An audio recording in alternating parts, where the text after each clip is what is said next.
Traveling across Tibet was dangerous. Bandits often attacked caravans. Once, a group. Are we good?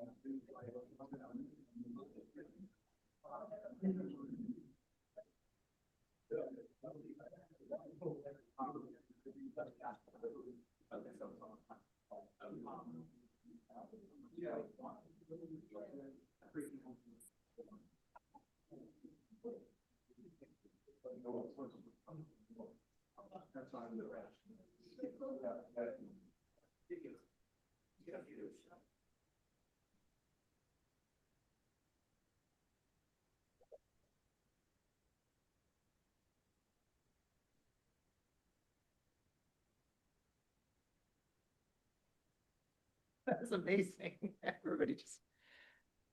All right. Let me know when we're live on Zoom. We're good? Okay, excellent. I was gonna ding the chimes to get call everybody to order, and I don't think it's ever happened before. Everybody just came, stopped. Thank you, guys. Well, special welcome to all of you joining us today again for this second day and final day of the New York Arcane School Conference. It isn't, of course, actually the final day because the conference extends also in Geneva and London later this month. So we'll think of this as just one more point along that journey towards Gemini. As we begin today, it's a good opportunity to remind us that this conference is actually bilingual. So we have Spanish and English. The New York office actually serves all of the Americas. So the English, Central and South America, we offer instruction in English and in Spanish. And so a special welcome to all of our friends and joining us online today on the Zoom from Latin America. We will today also have a talk actually in Spanish. So we're looking forward to that as well.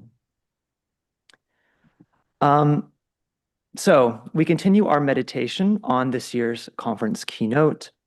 Let the fires of the group life destroy the veils hiding the Father's face. Yesterday, this meditation was organized around 3 very productive sessions on the fires of the group life, the dissipation of world glamour, and on esoteric training as a living science. And today, this work continues with this first session focusing on some of the challenges of discipleship. We'll have 3 students each share reflections on the challenges of discipleship living in service, drawing on their own experiences. And this will be followed by small group discussions on this theme.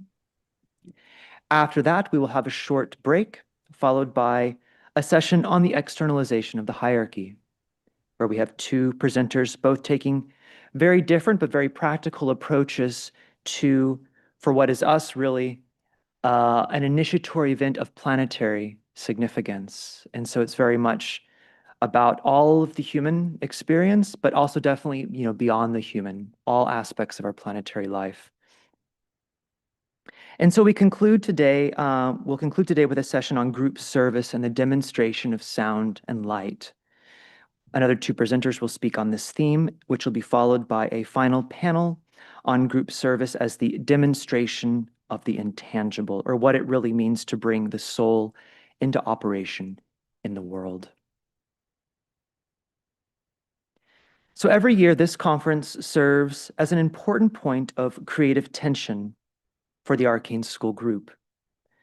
We might even say that it is an experiment in the externalization of some part of its subjective or inner life. It is, of course, a very partial expression in one sense, not least because only a very small selection of the student body is featured here today. And there are many students who elect not to participate in the activity side of the conferences at all. We keep in mind that Arcane School students throughout the world are ceaselessly engaged in a project of externalization.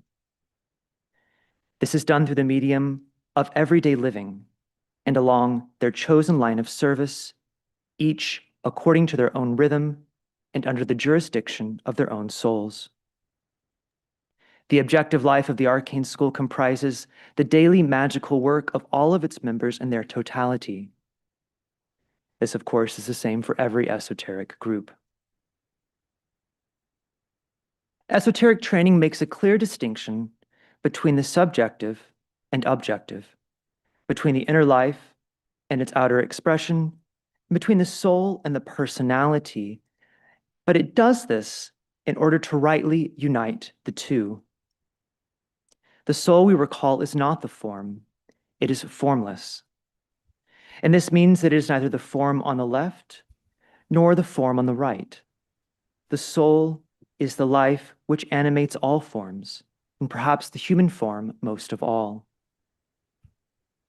The soul is the evolving self, the bringer of life and light. It is cause, it is consciousness. It is the thinker, the observer, the director of outer life and all events. And soul consciousness is group consciousness. And so wherever the soul is present, there is the group. This means that even a single person's soul infused possesses at all times the strength and power of the inner group, the ashram, behind them. Esoterically speaking, a team of individuals working together towards a common objective is not a group. A group is a collection of souls who are subjectively organized to bring about certain movements in consciousness. Like-mindedness, shared aims, shared ideology, even shared projects may unify us at one level.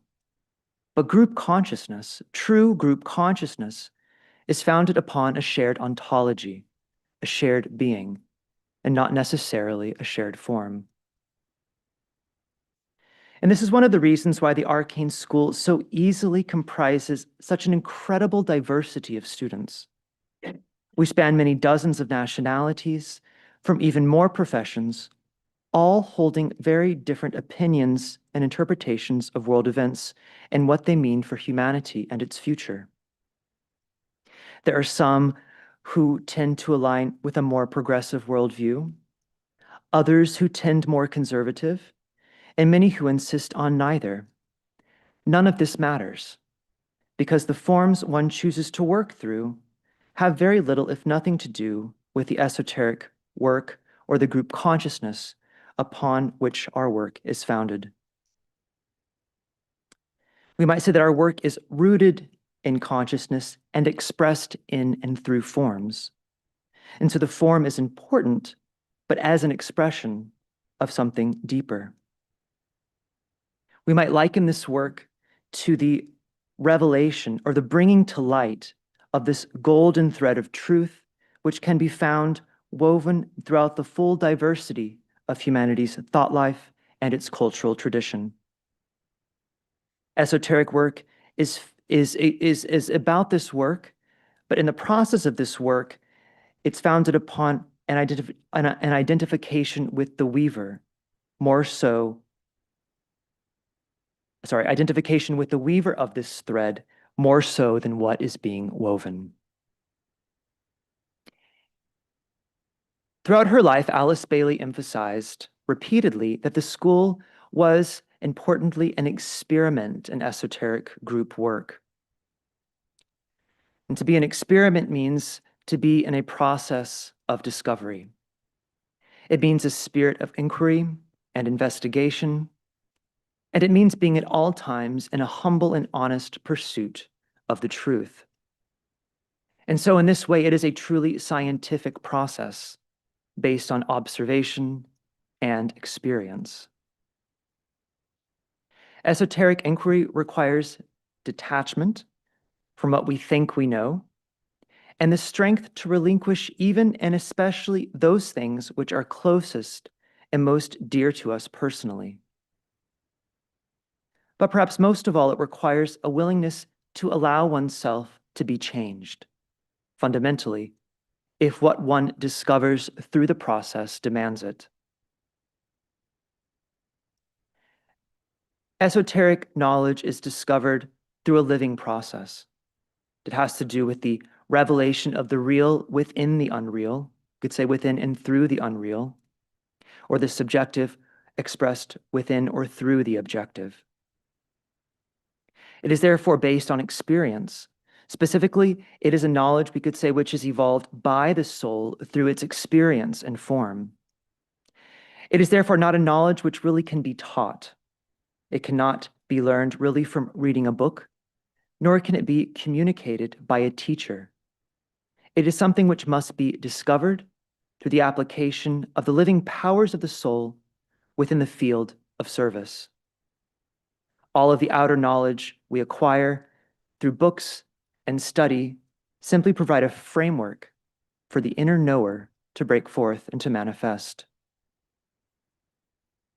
It is for this reason that in its early stages, all esoteric training has as its sole aim to bring about the manifestation of the inner man, the soul, the knower, who is also called sometimes the Christ within. Until this is done, until the soul is really brought forth, there can be no esotericism. There can be a study of esotericism. There can be the practice of esoteric techniques and meditations, but not esotericism. Esoteric training aims to support an understanding of the real and the good, which is based upon a direct experience and perception of the higher worlds. And only the soul can do this. Cultivating this strength and power to live and to become and to bring forth the soul is in part behind the school's somewhat unorthodox decision not to hold classes or to congregate for instruction. At an outer level, the school is a self-led correspondence course. And while students do receive monthly support from a trained group of secretaries and commentators, they are left otherwise to themselves. This is in keeping with a time-honored truth that the disciple or esoteric worker is self-taught and must progress forward on the path unaided and through their own innate power to become.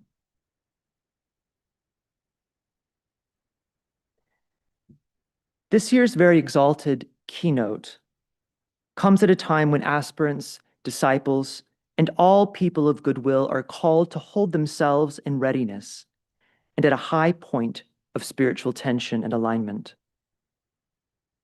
All signs indicate that we are approaching an initiatory crisis of planetary proportion, one which we are told will affect all kingdoms in nature and from which no member of the human family will be exempt.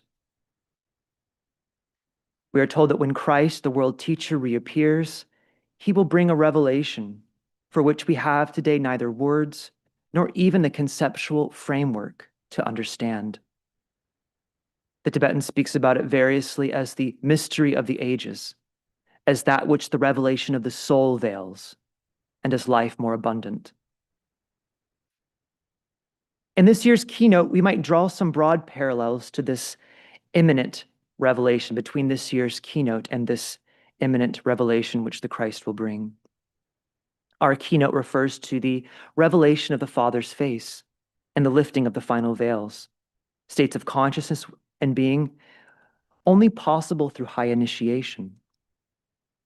And so in both cases, we are faced with the yet incomprehensible, one perhaps imminent, and just beyond the threshold of where we, as a group, as humanity, currently stand, and another much further away.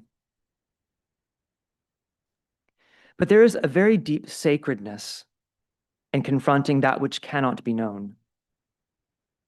When faced with what is for us an unknowable and ineffable, that which is superlatively great, there is little that one can do other than to simply behold it, to behold its greatness, to behold its power, and to behold its majesty.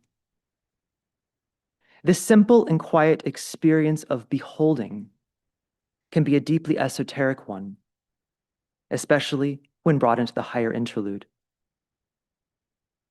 This power to behold, we might say, is anchored objectively in the expression of deep reverence and humility, but subjectively, we might say, in the indomitable truth that the highest God also permeates us.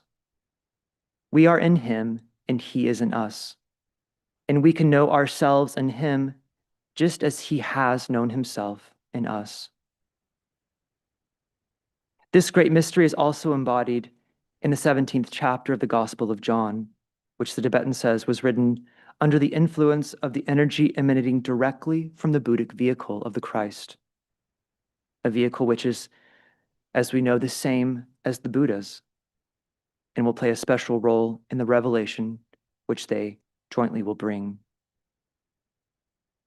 Similarly, in the Upanishads, we read, "To the God who is in the fire and who is in the waters, to the God who has suffused himself through all the world, to the God who is in the summer plants and in the lords of the forest, to that God be adoration, adoration." This passage, which is also included at the beginning of a treatise on cosmic fire, gives us an important psychological key, one which points to how to understand this great mysterious relationship between microcosm and macrocosm, and the great mystery of subjectivity or of self, which spans them both.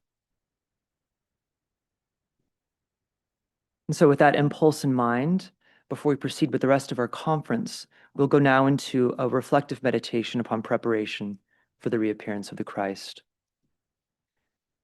This meditation is one which is performed every Thursday by students throughout the world for many, many decades, many, many generations now. Even though it's Sunday, we perform it today in light of our conference. And so we take a moment to align ourselves.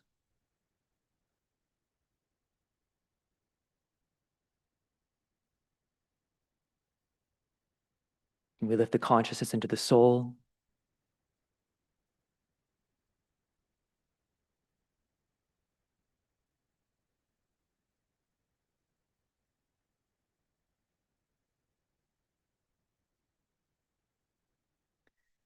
So after achieving a positive and intended state of soul alignment and personality quietness, we formulate clearly to ourselves, in our own words, the answers to the following questions. And the first one, as a member of the new group of world servers, what is my specific fixed intention at this moment of dedicated contact with my soul? As a member of the new group of world servers, what is my specific fixed intention at this moment of dedicated contact with my soul?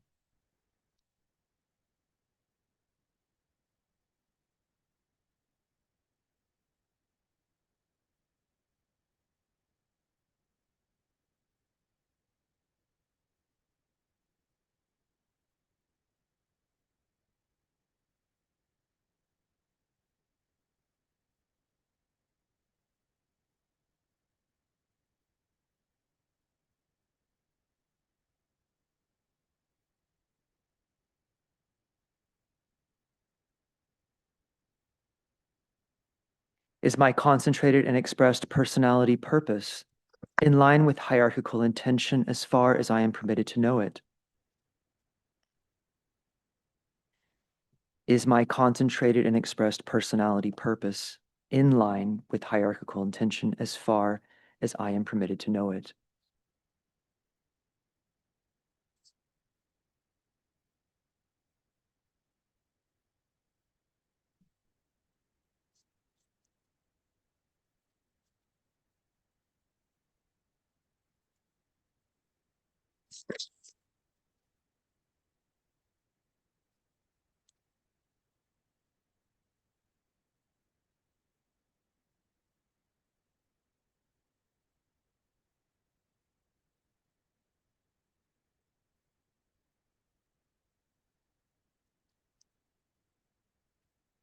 And have I in my own personal daily life earned the right, because of definite effort and not so much because of success, to stand with those servers who are now undertaking the work of preparation? Have I in my own personal daily life earned the right, because of definite effort and not so much because of success, to stand with those servers who are now undertaking the work of preparation?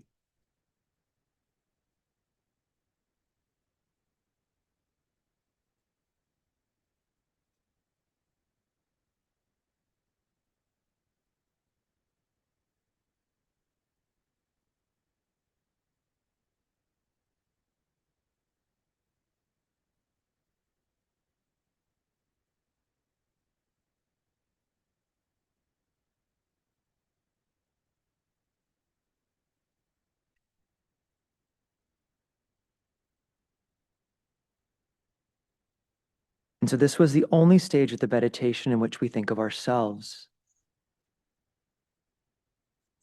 Moving forward, we take a moment to bring the alignment back to the group, to the hierarchy, to the soul.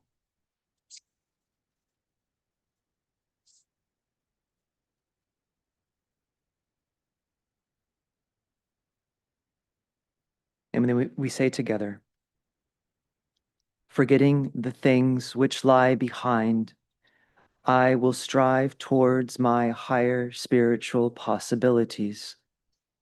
I dedicate myself anew to the service of the coming one, and will do all I can to prepare men's minds and hearts for that event. I have no other life intention.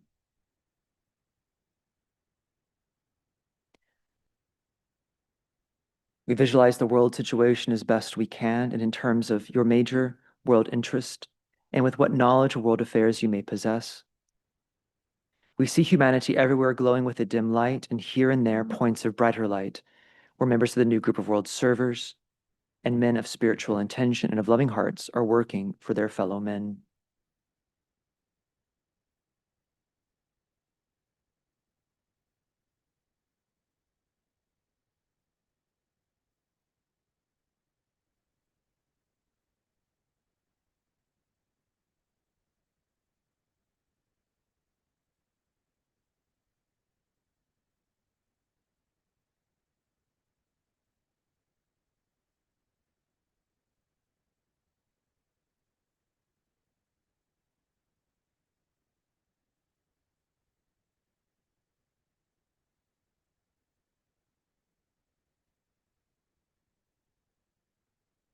Then we visualize through the creative imagination the vivid light of the hierarchy streaming towards humanity and slowly merging with the light which is already in humanity.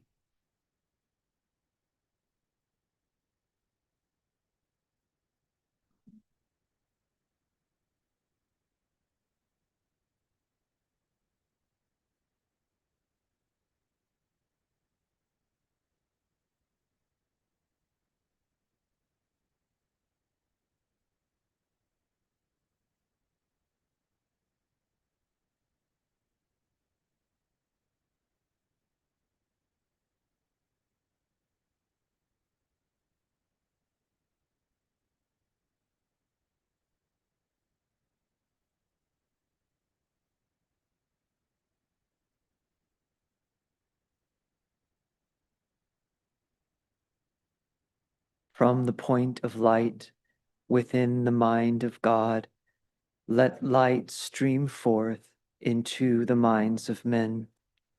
Let light descend on earth. We then ponder upon the reappearance of the Christ.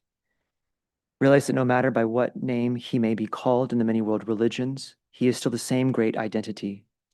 Reflect and speculate upon the possible results of his appearance.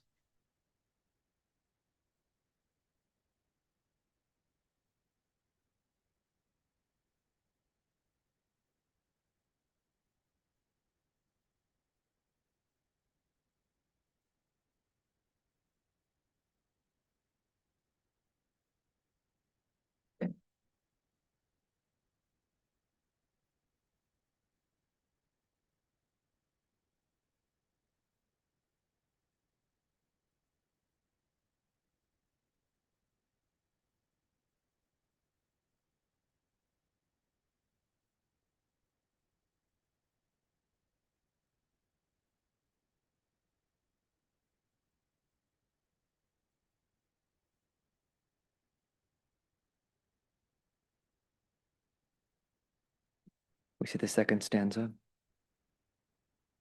From the point of love within the heart of God, let love stream forth into the hearts of men. May Christ return to earth. Endeavor to concentrate your fixed intention to serve and to spread love in your surroundings, and realize that insofar as you can do these things, you are attempting to blend your personal will with the divine will.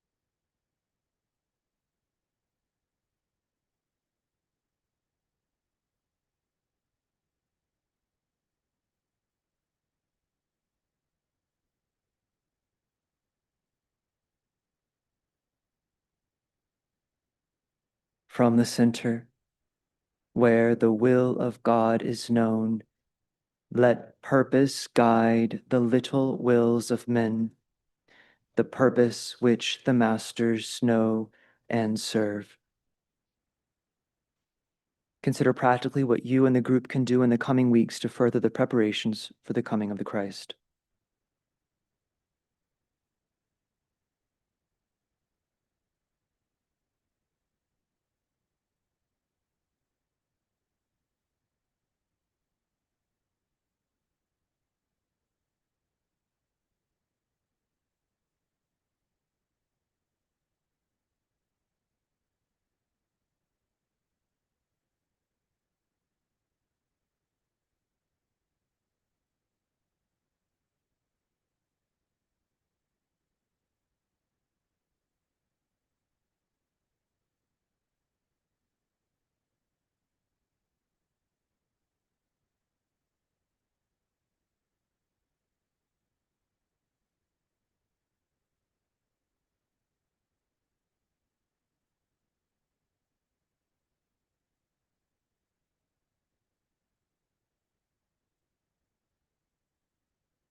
We dedicate the threefold group personality to the work of preparation.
Thank you, everyone.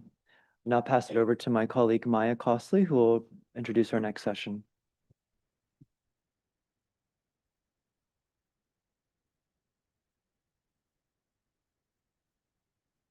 Good afternoon, everybody. It's good to see you back. Thank you, Michael, for that wonderful reflection on the keynote.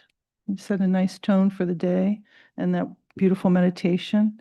Your oming sounded wonderful. As Michael mentioned before, this session is going to be about challenges to discipleship. So we have 3 students from the school who are going to be sharing their reflections, particularly from their own experience on that. And then we will have the breakout to the small group discussions for people in Zoom, and then for us in the room, probably about 10 per group. And one of our talks is going to be in Spanish. Alejandra Burkett, who's flown all the way from Argentina and is in the Spanish section. We'll be doing her talk in Spanish, and if you want to follow along, there's a copy of her talk in your folder in English that you can read along when she's speaking.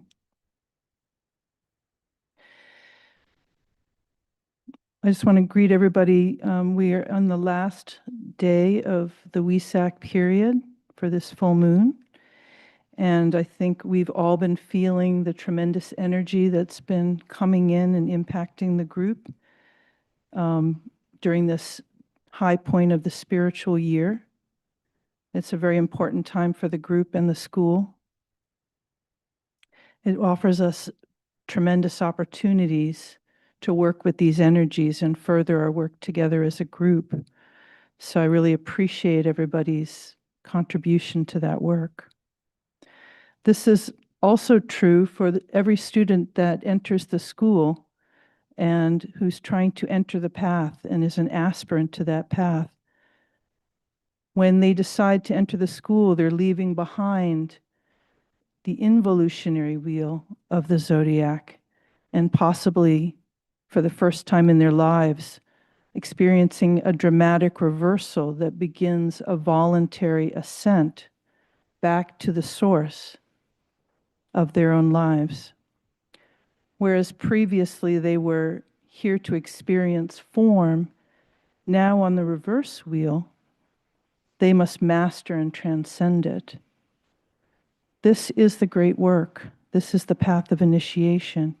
And it involves a great struggle between the soul and the personality. And like Hercules, many tests and trials must be undergone to free ourselves from Earth's material grip in this regard. As disciples, we have consciously invoked this journey, and through its many fiery trials, we're hoping to increase our ability to serve as well. Crises and challenges are inevitable, and in our lives, as we seek this razor's-edged path between the two great lines of force,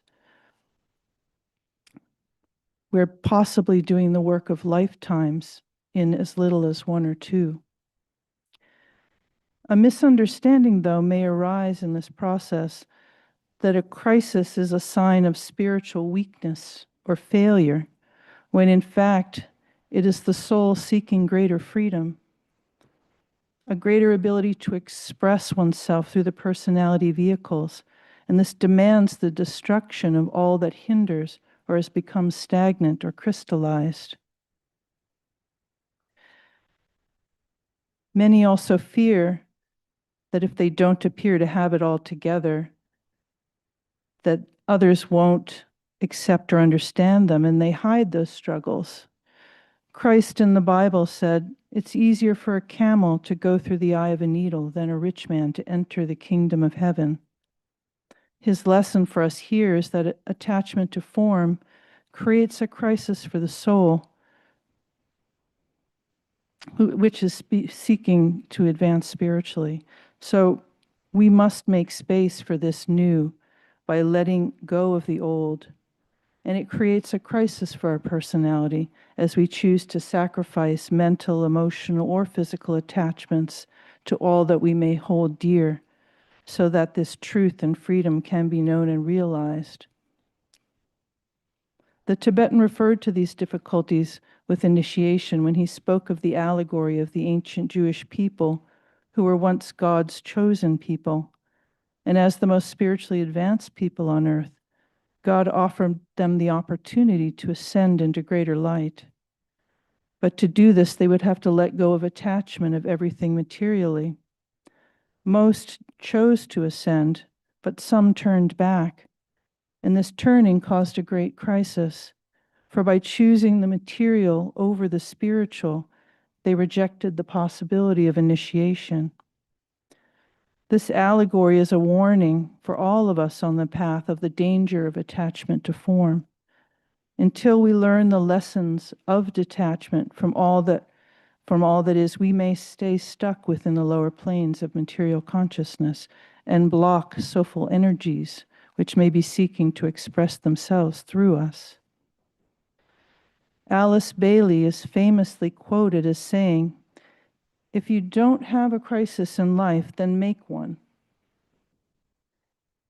In this, she urged us not to be afraid or ashamed of crisis, rather to adopt an attitude of curiosity and the opportunity that it offered, to climb out of matter and reunite with the Father. Crises and challenges, therefore, should be seen as necessary to a life of discipleship, and it's not a question of whether, but when it will occur. Crisis can be used as a catalyst for our meditation on form, and as disciples who have chosen to incarnate during a time of world crisis, we must also work through the karma humanity has accumulated by taking responsibility for our portion of it. This was also the Buddha's teaching, that all life is suffering, and that this suffering is born of attachment. A popular phrase has arisen these days that when a crisis or challenge happens, we should lean into it to investigate the pain and suffering as a way of knowing its deeper meaning for us.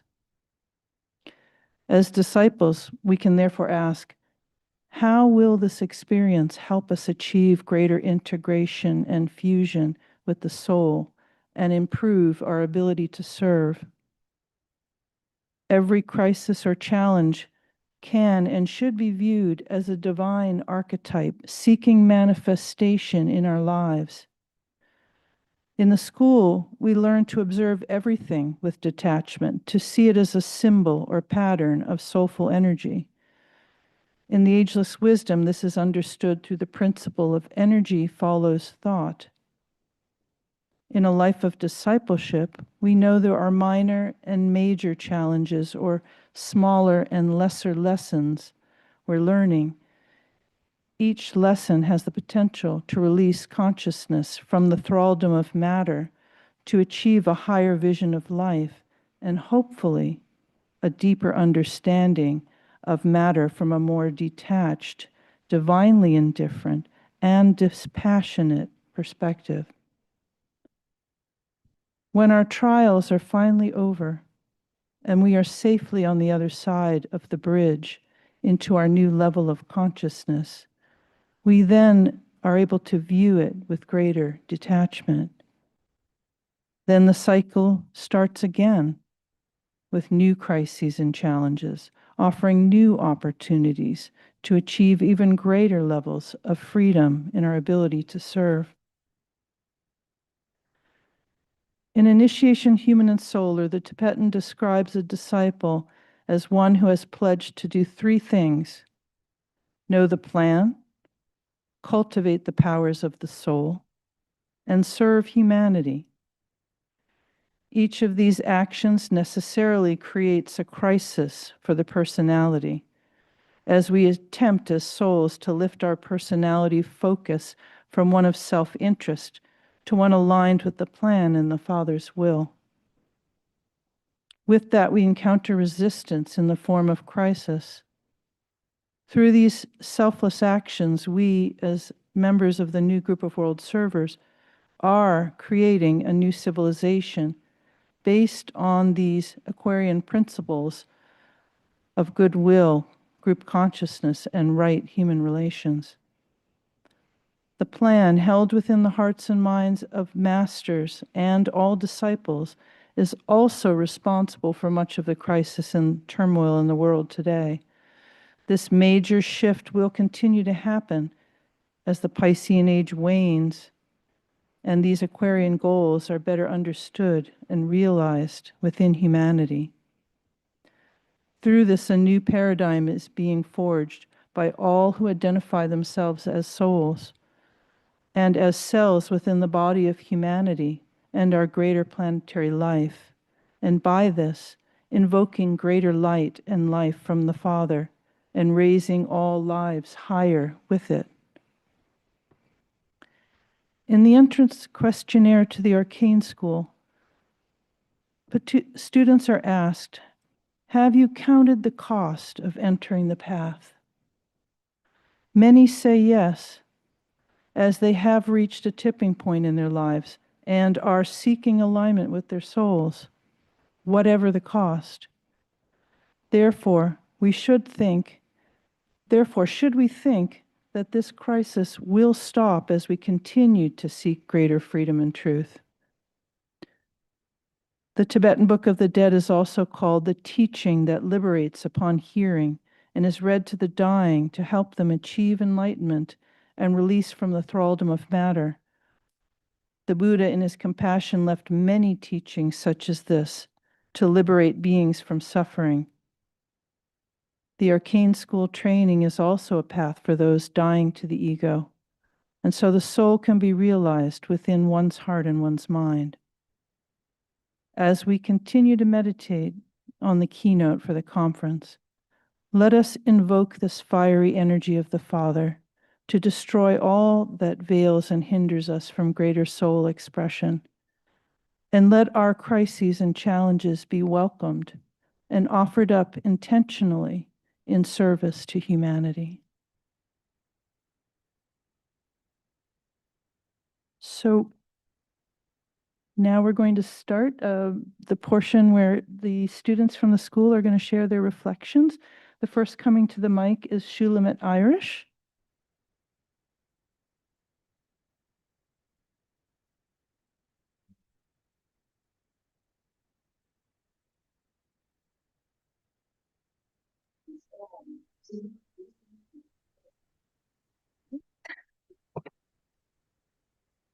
Let us begin with a deep reflection from Khalil Gibran.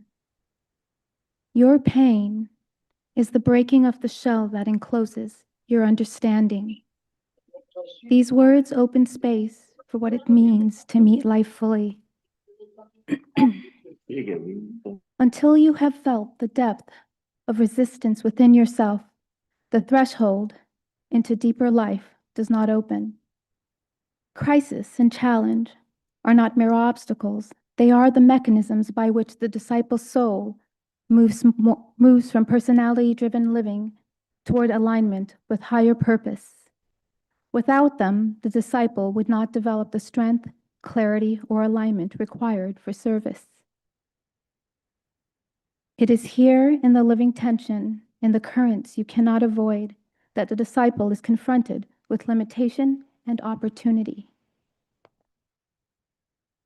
Many challenges arises from the pressure of the soul itself, testing and drawing the disciple into a deeper awareness. Each point of tension becomes a mirror, revealing attachments, illusions, and areas yet to be claimed by higher consciousness. When the field of shared life moves, it moves with a force that engages every part of you. You step in and immediately tension rises. Everything presses and tests you, revealing what you carry and what has yet to be surrendered. Floating above life is impossible. You are in it, pressed by it, shaped by it, in the heat of engagement. In this crucible, the subtle faculties of the soul awaken, the latent energies and impulses that attune consciousness and prepare the disciple to navigate the currents of higher life. As the sound of the word crisis is heard in the mind, something remarkable begins to reveal itself. The sound evokes Christ is. While the two words do not share the same root mystically, they converge at a turning point of the soul. Crisis becomes a sacred call, the moment where the old self must give way to the new. It is a turning point on the spiral, a moment of reckoning where conscious choice defines the path forward.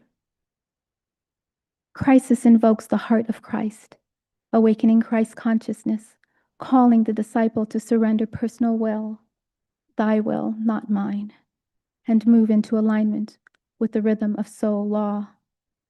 In this offering, the disciple experiences the necessary tension of crisis, the vibration that lifts the soul to the next level of awareness.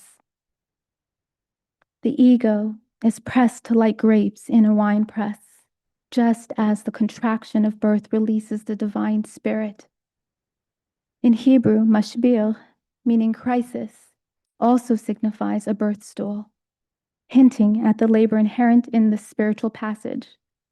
This labor is twofold: the effort of the press and the travail of birth, both uncomfortable yet necessary for the emergence of something new. Together, they express the redeeming work of higher spiritual energy upon the substance of the material world. Here, in the pressure, the disciple is invited to release self-referential desires, distortions, and personality-conditioned patterns, offering them upon the altar of the inner fire, opening to the guidance of the soul. On the cross of matter, the death of the false allows the higher self to manifest, and through this birthing, the soul begins to claim its vehicles, the physical, emotional, and mental instruments, aligning them in the light of soul's purpose. What does it take to stand utterly exposed when the weight of everything you love and everything you fear rests solely on your shoulders? When the ground beneath you seems to vanish, when every familiar comfort, every certainty, every self-protective security slips away, what remains is the raw vessel of the soul. It is in this pressing, this clarifying fire that the consciousness itself is shaped. There, those very comforts, certainties, and securities are stripped bare, revealing the soul capable of surrender.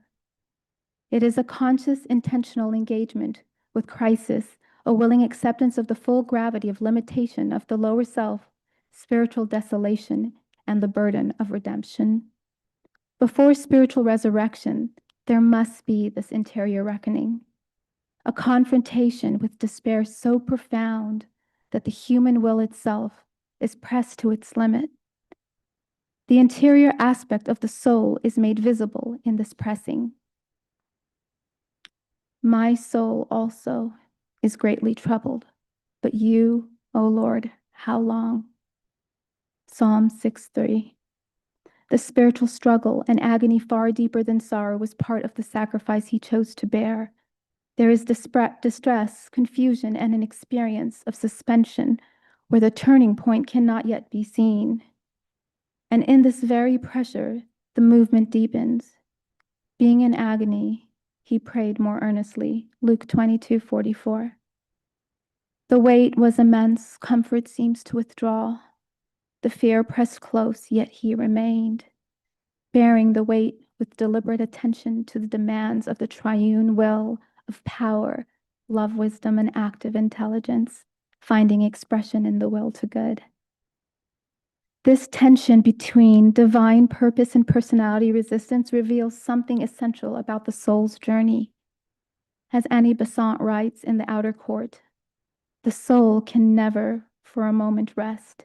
It can never be content until it sees itself ever coming nearer to its goal, until there is less opposition within itself to passing through it of the light of the holy ones who have become divine. The friction of inner resistance and the upheaval of familiar habits are necessary. They shatter the tomb of individualism and self-interest, revealing the limits of personal will and the potency of conscious alignment with principle. In these points of crisis, revelation emerges. The disciple begins to recognize that efforts to bend circumstances to personality desires are ineffective in the work of the soul, and gradually perceives how the activities of the separated self, however subtle, inevitably leads to conflict and suffering. In that recognition, the impulse towards psychological security, self-preservation, and continuity begins to lose its hold, and through surrender, true strength, soul perception, and readiness arise. A different inner order can take root only as conditioned structures that sustain separation are brought into awareness, dismantled, and relinquished. Yes, fear, hesitation, avoidance all arise first, but something steadier begins to hold. One observes, one chooses, one acts. Each moment flows into the next, each challenge calls forth capabilities not yet present. Crisis and challenge are the very means by which the disciple is trained to respond consciously, to absorb pressure without being dominated by it, and to act in alignment with the principle of the soul impulse. Engagement with the group or the shared field of life amplifies this work.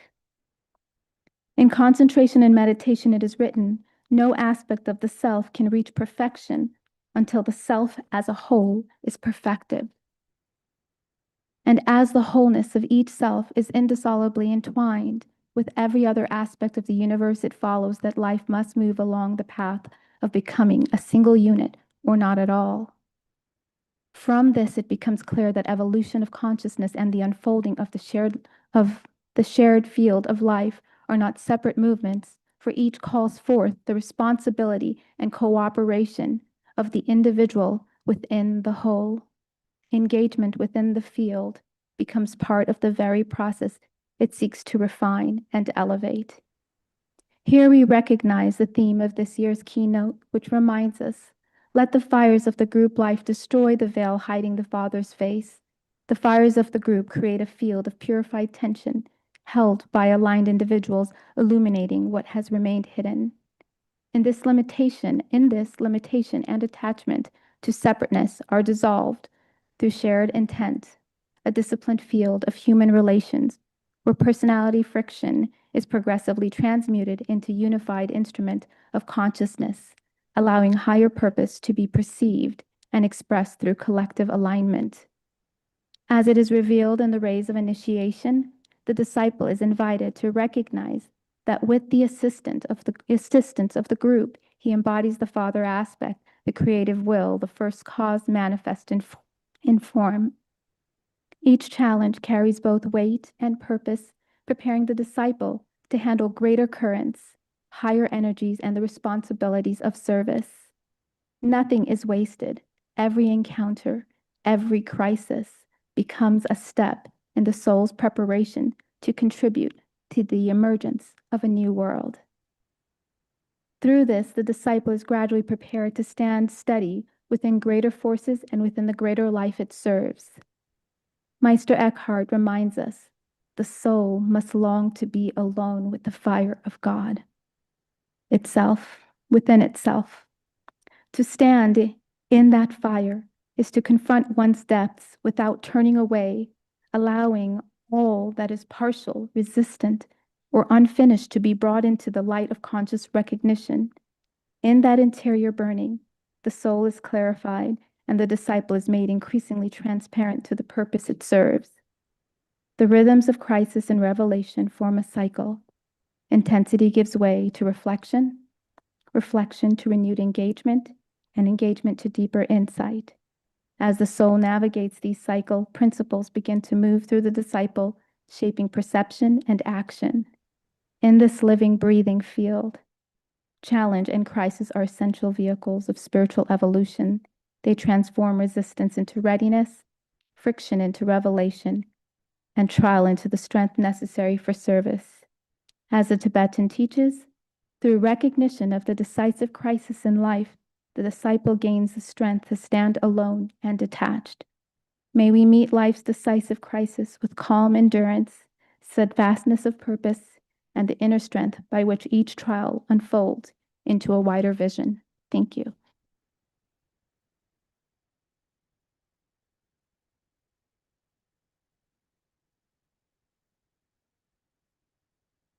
Okay, next to come up to the mic is Alejandra Burkett, and she will be reading her talk in Spanish. So if you open up your folder, you will find a copy of her talk in English.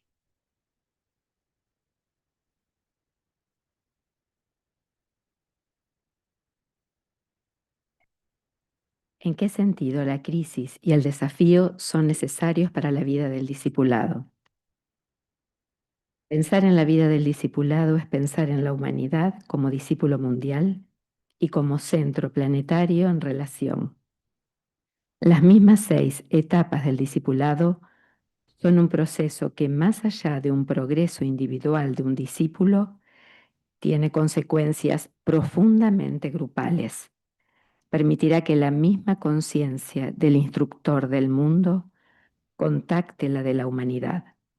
En verdad, no tenemos otra intención en la vida.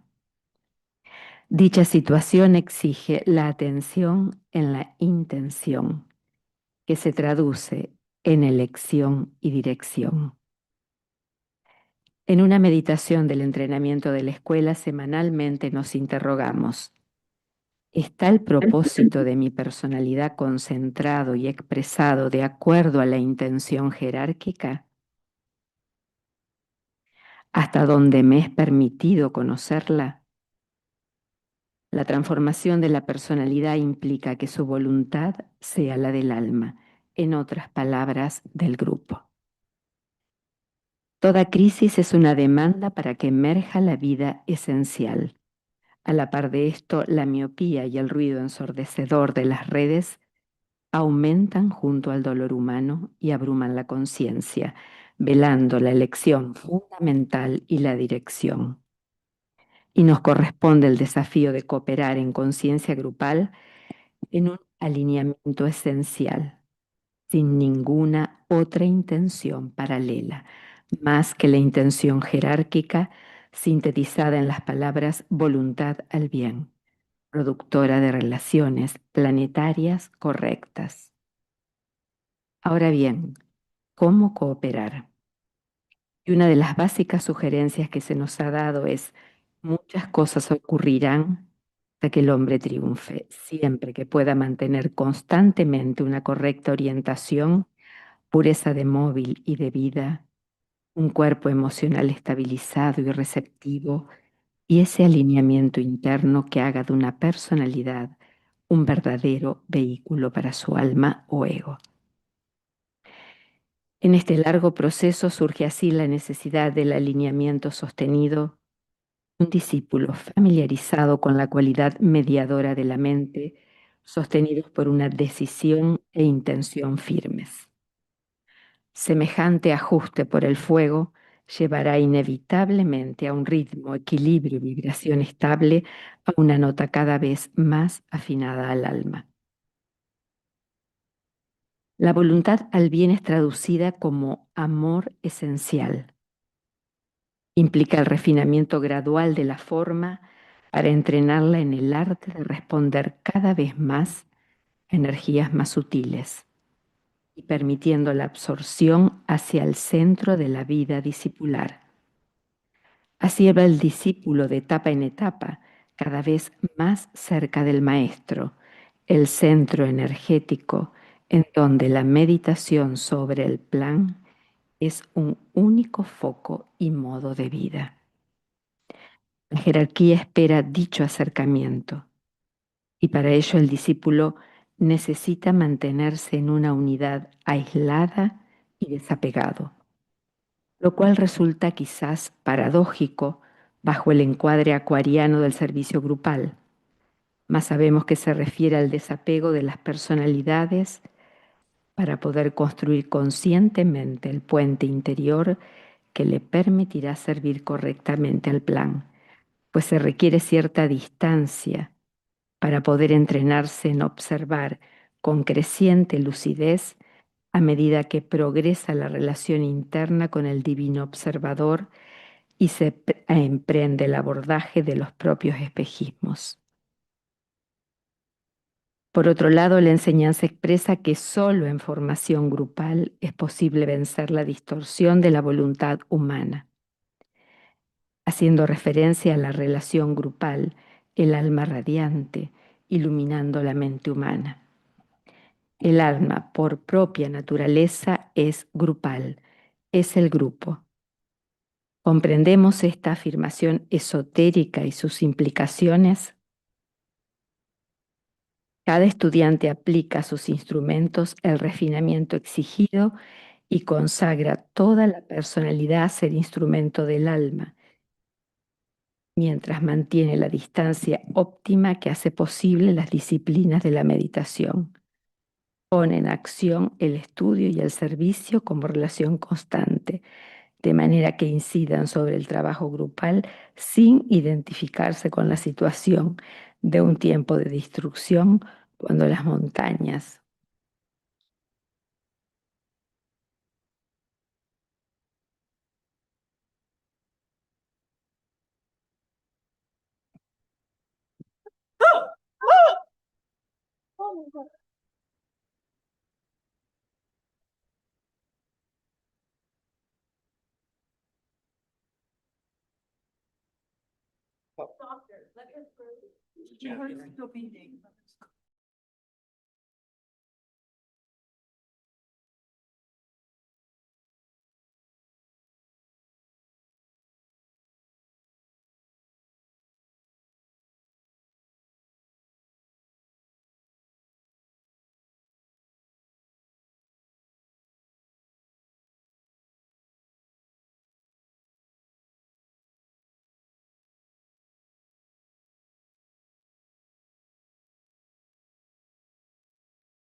Our speaker just fainted, and so we are going to take a break, and we'll try to come back as soon as we can.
She would like you all to come back. She'd like to finish her talk, please. So if you can come sit as quickly as possible, we're going to resume. This is the definition of crisis and discipleship. And the willingness to carry on no matter what.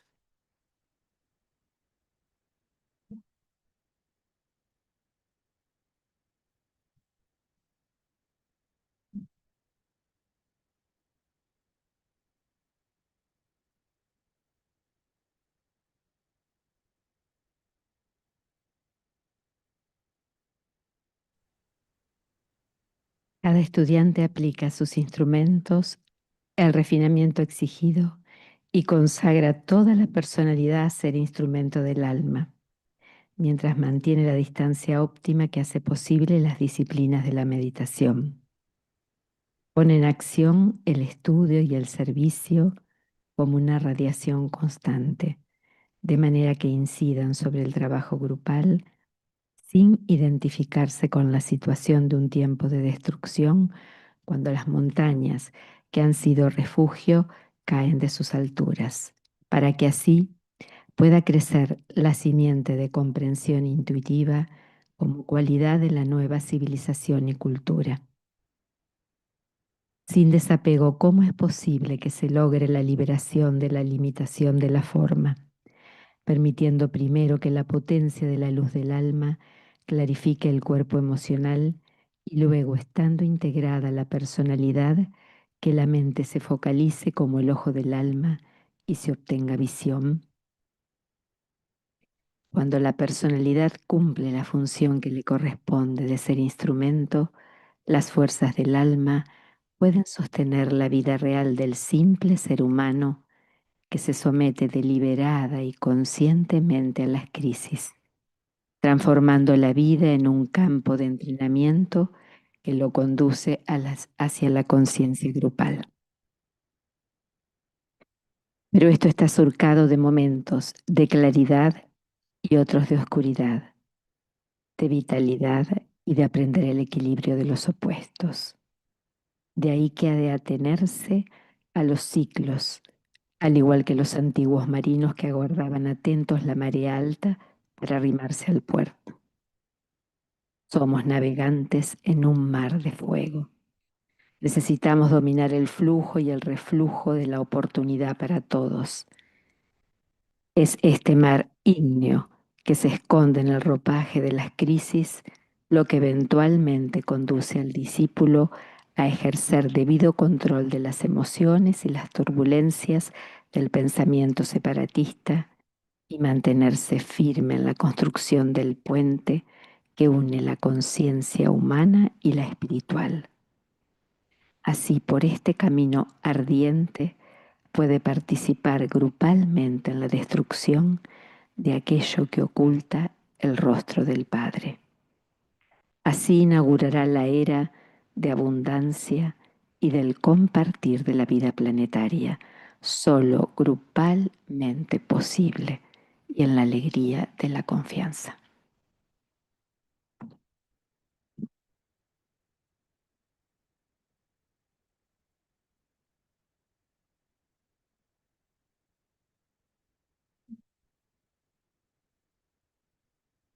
Right. Thank you, Alejandra. So our last speaker for this panel is Larata Barrett.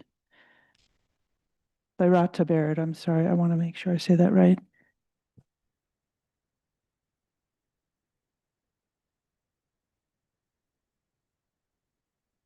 Hello, everybody.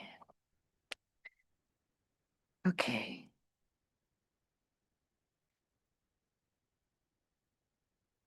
How are crisis and challenge necessary for a life of discipleship?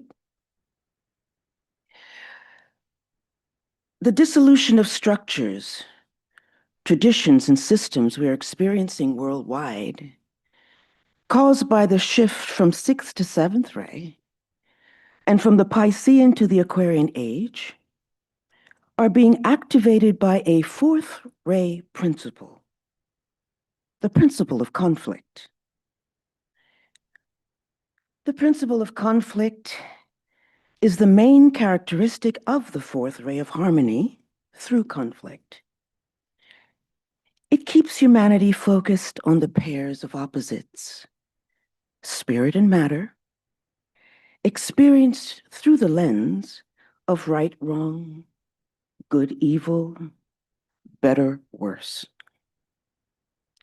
This principle of conflict teaches through mishap, urgency, emergency, adversity, opposition and betrayal, to name a few. It is that grist for the mill that through crises and challenges teaches us how to integrate our physical, astral, and mental bodies to allow for the soul's control.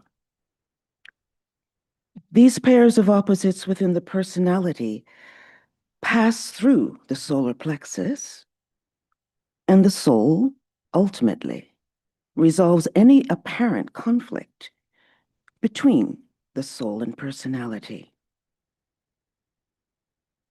The principle of conflict conditions humanity and has done so throughout history, raise and initiation. This principle teaches us discrimination, the ability to discern the self from the not self. We relinquish that which is not needed to embody that which is real. Conflict is ubiquitous in humanity. It is an antagonism of energies, the mutual interference of two or more energies. The word conflict comes from the word or the Latin word conflictus, or the act of striking together. It depends upon the hostile, repellent, discordant relationship. So said Michael Robbins in Tapestry of the Gods, Volume 1. It is through crises and challenge, conflict and struggle, that harmony is manifested, but pressure is needed to acquire it. Like the butterfly that can only live as it writhes and struggles out of its chrysalis to emerge through its own exertion. Assistance by an onlooker during this most important stage deprives the butterfly of what it needs to survive, and it dies. Crises and challenges test our fortitude and our insight. These experiences allow us to realize our true purpose and potential. The facing of crises and challenges brings wisdom, strength, confidence. Our vision expands and our hearts open, allowing us to better connect with the suffering of others. The effects of crises and challenges test our mettle, temper us for ashramic work, and we can better assist those coming behind us. Resistance causes a consolidation of consciousness within the lower personal self. Again, Michael Robbins, creating an unwillingness to self-discipline or make the sacrifices needed for the cause. Therefore, the student must await another cycle in which to respond to the soul's call. Two tools of power of discipleship that I think are rather important, felt to be the most important tool in the disciples' tool bag of personal power, is the ability to balance the pairs of opposites. These pairs of opposites, always spirit and matter, when balanced or reconciled, mitigate the power imbalance between them, releasing tension that results in harmony.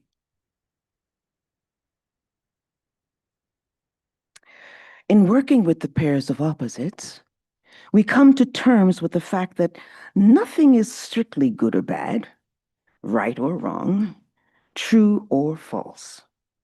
That within us we hold both aspiration and desire.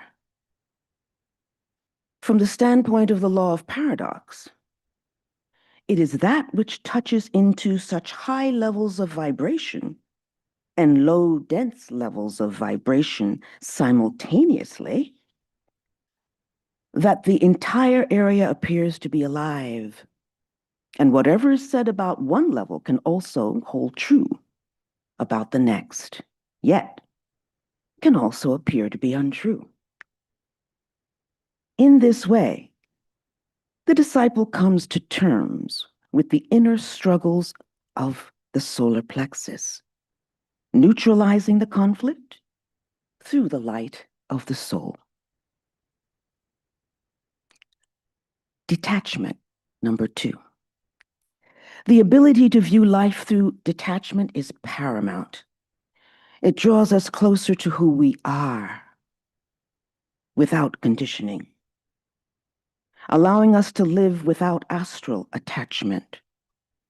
Our energies are available for ashramic direction and utilization. Detachment is a power. In summation, crises and challenge motivate, direct, and shape us. Through them, we go beyond our ring pass knots and learn from discontent, as DK says.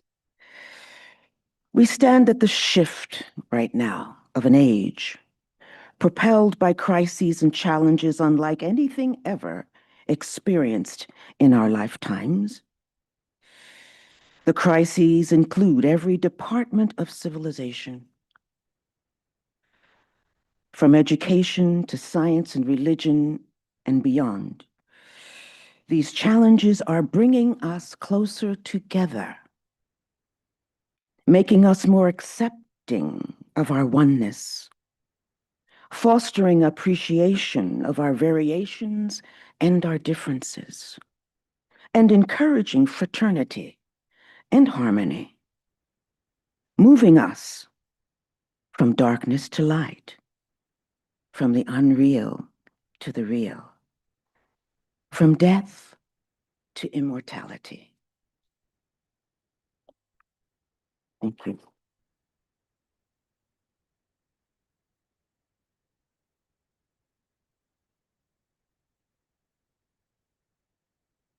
Thank you. Maybe we should take a deep breath.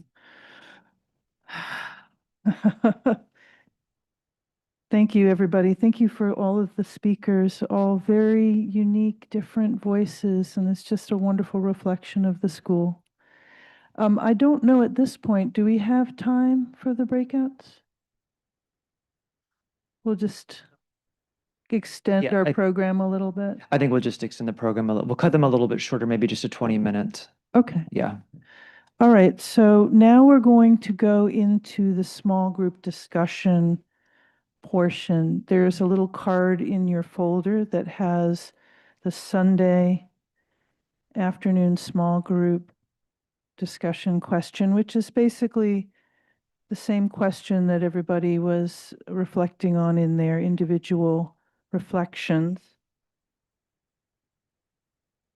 So we're going to break up into groups of about 10 each, and you can just move your chairs into whatever, maybe the front and the back of each section can kind of pull together. And we'll reflect on how are crisis and challenge necessary to a life of discipleship. And if you want to share your own experience, what you learned from that, your own experience in that, we'll go for about 20 minutes. And when you hear the chime, we'll be wrapping it up. Thank you, Maya. And so for the Zoom audience, we'll go and send you into breakout rooms, similar as to how we did yesterday. You should have that small group discussion in the chat. And if you could download that, if you need to reference the prompt, like Maya said, 20 minutes, we'll be back.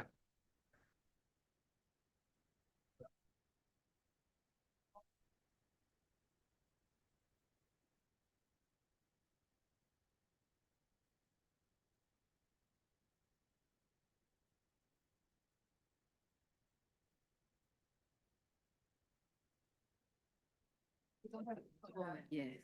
You did something.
I guess some part of me actually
Fortunately, move on.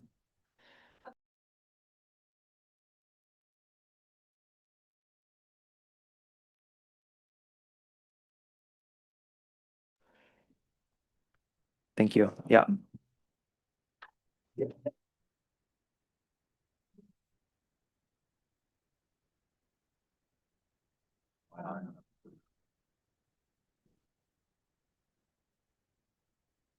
They put their jackets on. Yeah.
Who's just come back. We've gone ahead and moved into a break.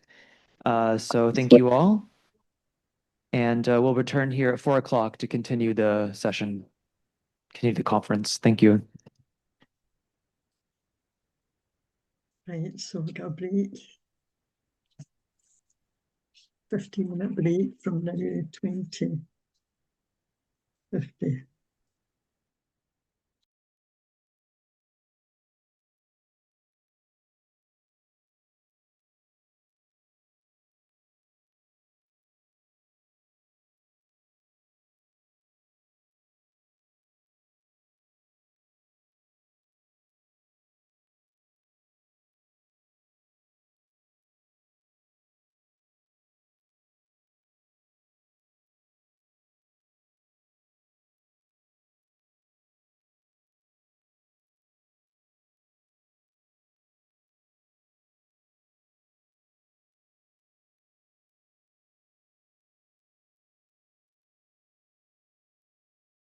We're on a break.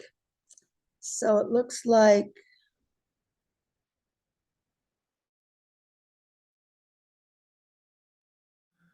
Yes, we are. We're on a 20-minute break.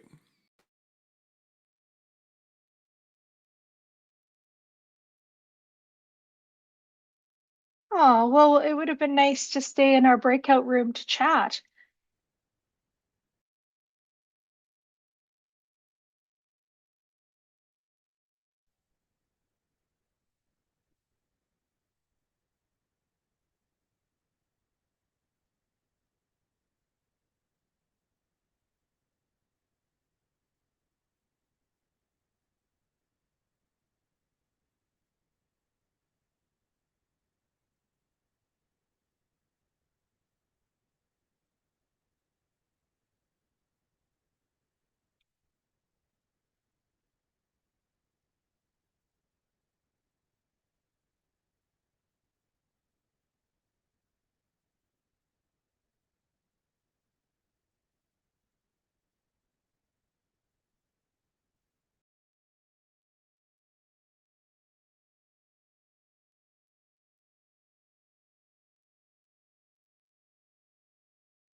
Welcome back, everyone.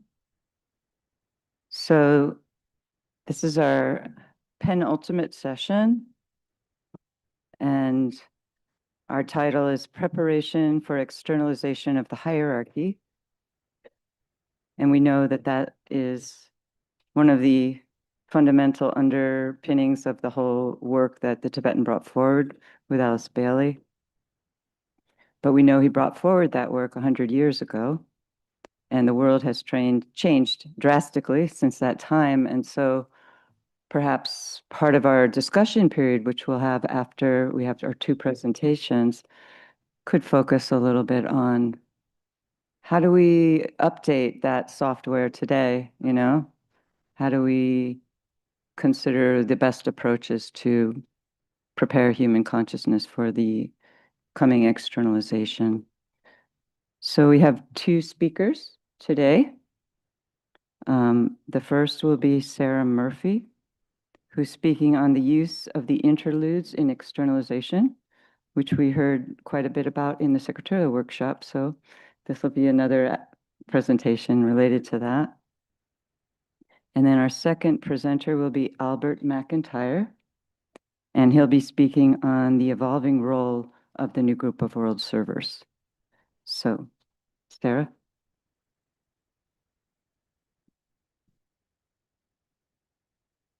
Thank you very much. We're all familiar with the interludes from our meditation and from our lives. Everything moves in cycles and in rhythm.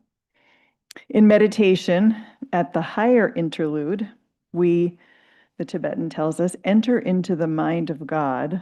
There, we know that all is well, for all is planned. We sense the purpose set forth by the koans.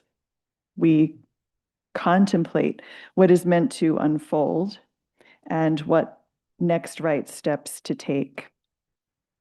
During the lower interlude, we make it real. We adjust, according to the Tibetan, the energies of the physical plane, and we serve our fellow humans. We make practical that which we received in the higher interlude during contemplation. So this is how we, as members of the new group of world servers, meditate the plan into existence, and how our work with the interludes in meditation serves in the work of externalization.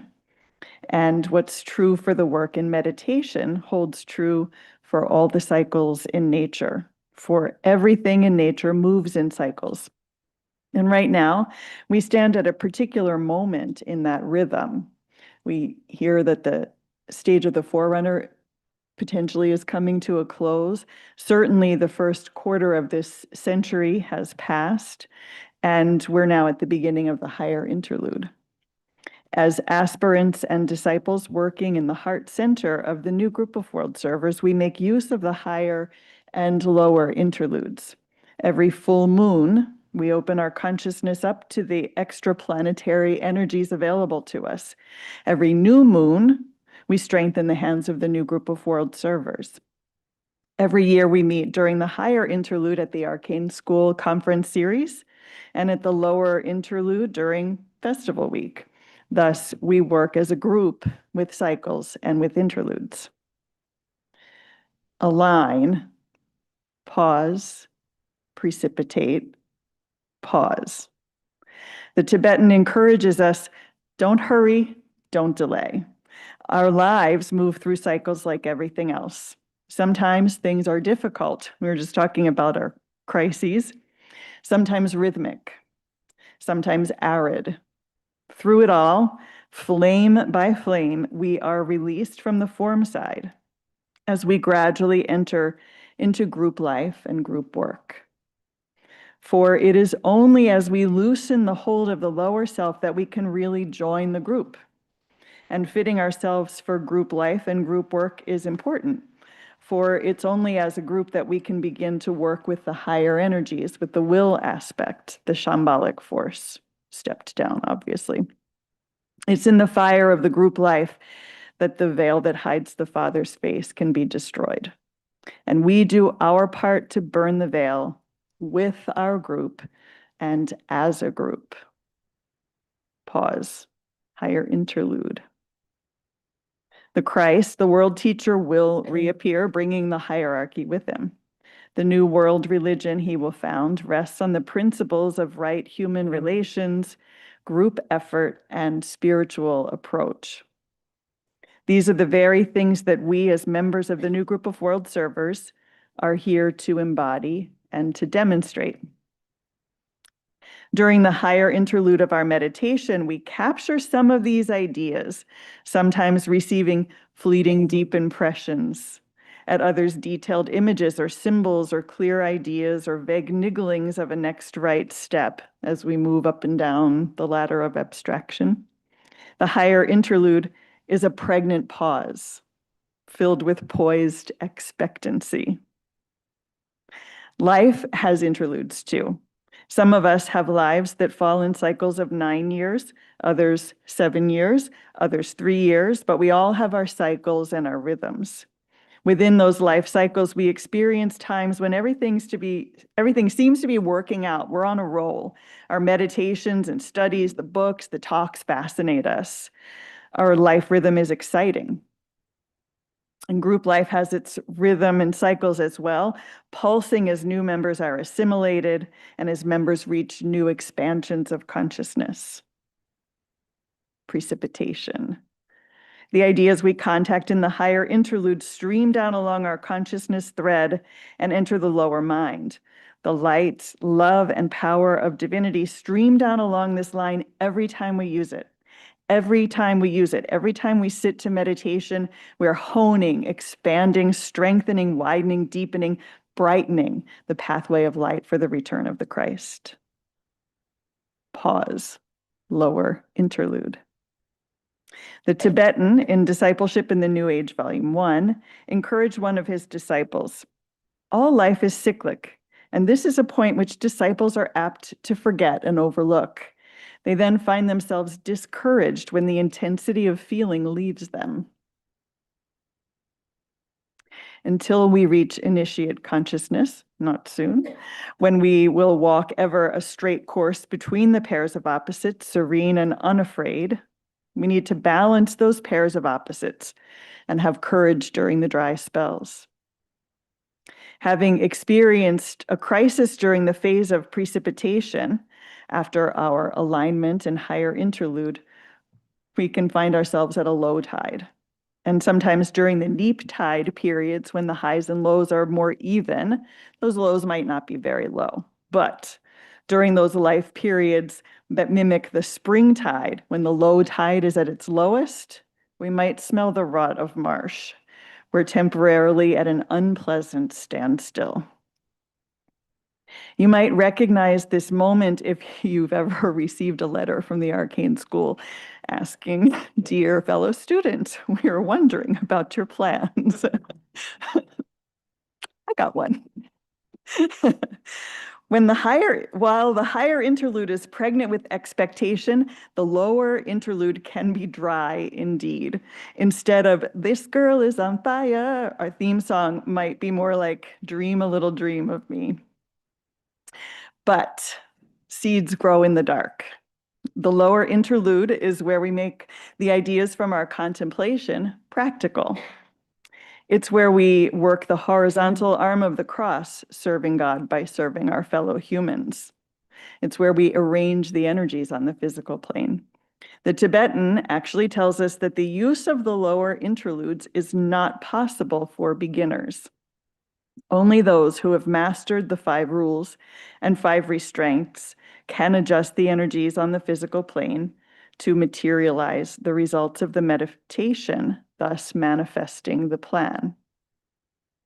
So, having adjusted ourselves as best we can to group life and group work, having done our utmost to master the rules and restraints, we fit ourselves to make use of the interludes. And the crux of our one work, we read in Externalization of the Hierarchy, is to prepare men for the reappearance of the Christ. This is our first and greatest duty. And moreover, the most important part of that, the Tibetan tells us, is to teach people on a large scale to use the invocation so that it becomes a world prayer and focuses the invocative demand of humanity. For the Christ to reappear, according to the Tibetan, humanity itself must make some changes. We need to make a start on establishing right human relations built on a measure of peace and sharing and freedom.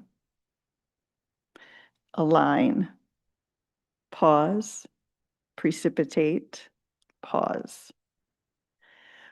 We gather as members in the heart center of the new group of world servers holding the keynote. Let the fires of the group life destroy the veil hiding the Father's face. With our group and as a group, we do our whole duty, from the highest ideas we contemplate to the energetic adjustments we make on the physical plane. This is the first Arcane School Conference of the new cycle. The hierarchy met in conclave last year. The first quarter of a century has come to a close.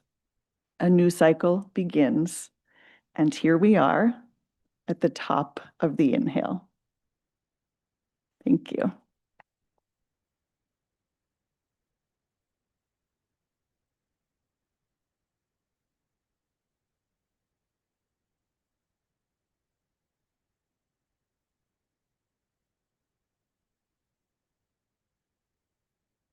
Glad to be here. When I cut through Central Park on the way here, I almost got wiped out by an electric bike with a Beach Boy on it. But I apologize if this is kind of messed up because I only had 3 days to write it. So, all right. The evolving role of the new group of world servers. Through the impression and expression of certain great ideas, humanity must be brought to the understanding of fundamental ideals which will govern the new age. This is the major task of the new group of world servers. By means of right interactivity, wise leadership, the new group of world servers will respond increasingly to the presented new ideas and will grow in strength, optimism, and interrelation and interplay. They will and should become a strong, united body in the outer world. The test will be to hold the inner subjective relationships and at the same time pursue the work in the world with united, intelligent effort and with success. The true values based on goodwill, brotherhood, and founded in man's innate divinity must be skillfully preserved. The right use of opportunity plus the consecrated utilization of world power will call forth that skill in action which comes from true dedication and right meditation.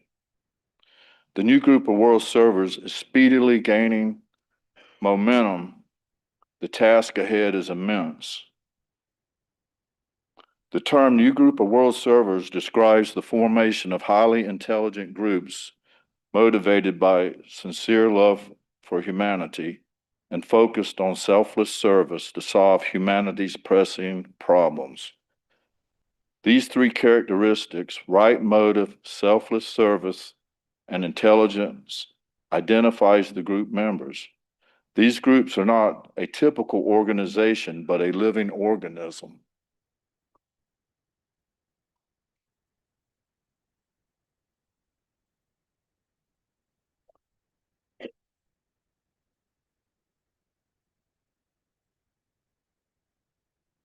These groups are not a typical organization, but a living organism, responding to the complexity of life and adapting to it. The Tibetan master has said that the intention of the work of the new group of world servers is to balance the current chaos in the world, to interpret the new attitudes that will govern men in the coming new age, and to bring about the eventual synthesis and unification of the men of goodwill and understanding into one coherent body. The evolving nature of this group is not to be partisan and express hatred of opposing views, but to work at a balanced view which will establish right human relations by the forces of goodwill. The men and women of goodwill who find themselves in polarized groups will find the unity and skillful means to do good work through the example of the new group of world servers. The new group of world servers is acting as the mediator between the hierarchy and humanity, sometimes consciously, sometimes unconsciously. Part of our evolving work will be the dissipation of illusions and glamours of the unenlightened human mind, like dogmatism and tribalism. And also part of the work is emphasizing right values and preparing the way for the world teacher. A good example of a group that reflects the three characteristics of the new group of world servers is Alcoholics Anonymous. With selfless service, right motive, and an intelligent action, AA has redeemed countless lives from alcoholism and also inspired similar groups to solve other devastating human problems. The narrower focus of AA contrasts with the wide scope of the new group of world servers, but the quality of anonymity and putting principles above personalities is similar in technique. In a treatise on white magic, the master DK discusses the Oxford group, which the founders of AA used to develop the steps and principles of AA. DK used the Oxford group to describe what the new groups might resemble. The formation of AA, its principles, its method of service, recovery, and business started its evolution very close to the time that DK introduced his idea of the new group of world servers back in the days of the Oxford group. The diverse nature of the individuals in the many AA groups in the world and their common purpose and their emphasis on recovery through service has made them very successful with solving the problems of alcoholism. I think the impersonality aspect of treatment is key. Studying and applying principles over personalities will be governing the success of the future serving groups. The new group of world servers is going to evolve into a more active role of teacher of humanity until the conditions are met for the reappearance of the world teacher. The teaching says that much of the work will be training and teaching humanity about the first two initiations. New ways of thinking are being discovered by scientists in many different fields, and it seems that there is a principle of synthesis that unites all these new ideas and ways of thinking. There are growing numbers of people who are waking up to the dire situation that we have gotten ourselves into. With the help of good science and dedicated lovers of humanity, the new group of world servers will find and implement the solutions to the problems. The new group of world servers has been with us at least since the middle 19th century and have been working in many fields. The enormous amount of knowledge accumulated is too much for one person or one group to utilize effectively. The evolving trend is that the members of the various groups of world servers are beginning to recognize each other, communicate, and share resources with each other. The beauty of this is the synergy that is developing between the diverse groups within the new group of world servers. Eventually, the synergy will hit a critical mass, producing a very powerful, constructive force in nature that will direct the destiny of the world in the right direction the divine has set for us. Money and influence and place and power will not be able to block this force of nature. This force of nature, a group of enlightened human beings working with right motive and supermental intelligence and serving their fellow human beings, is unstoppable. This turning of the great wheel of the zodiac from one age to another will give impetus to the restoration of civilization on a more divine foundation. The world power will be put into the hands of the new group of world servers, whose prior dedication and meditation has prepared them for properly directing it. As the Master of Masters has said, the meek shall inherit the earth. Don't misinterpret this. The earth stands for power. The meek shall inherit the power of the earth, the power to make all things new. Humans have been under a great amount of tension and are now experiencing what is being called a meta crisis. If there is any faith left in evolution, it stands to reason that this meta crisis will produce a meta intelligence to solve it. I'm not suggesting that AI is going to solve this.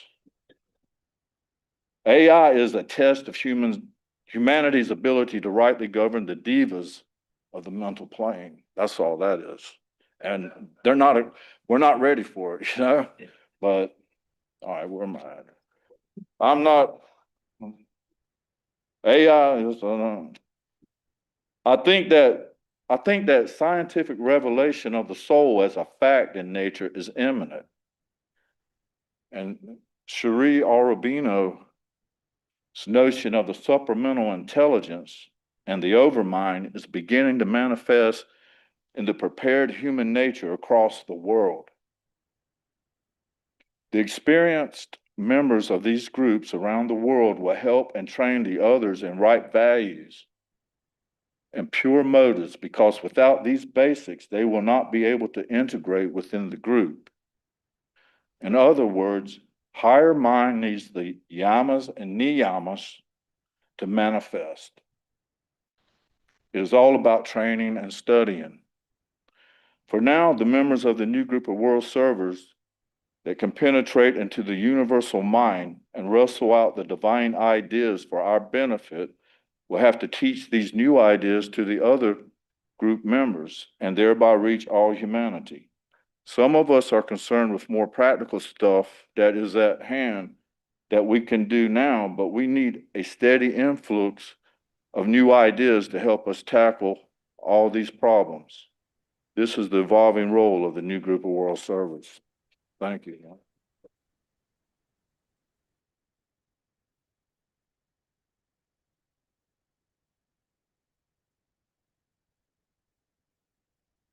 Thank you both, Sarah and Albert. Thank you so much. So now it's time to have a group sharing, group presentation of ideas for those of you here in the room and those online and those of our panel related to the theme of the preparation for the externalization of the hierarchy. And so we have a couple questions. The first would be, you can also, of course, comment on anything that our speakers shared that brings anything to mind related to this theme. What do you understand by the changing role of the new group of world servers at this closing period of the stage of the forerunner, or near closing, as some think? What's the changing role of the new group? It's almost 100 years old or more. And I'm sure the requirements and the challenges and the role that this group plays in the world is changing. So does anyone, our panel or anyone, have any thoughts to share? Sarah? I think that Can't hear. Okay, so I think it's okay. I think that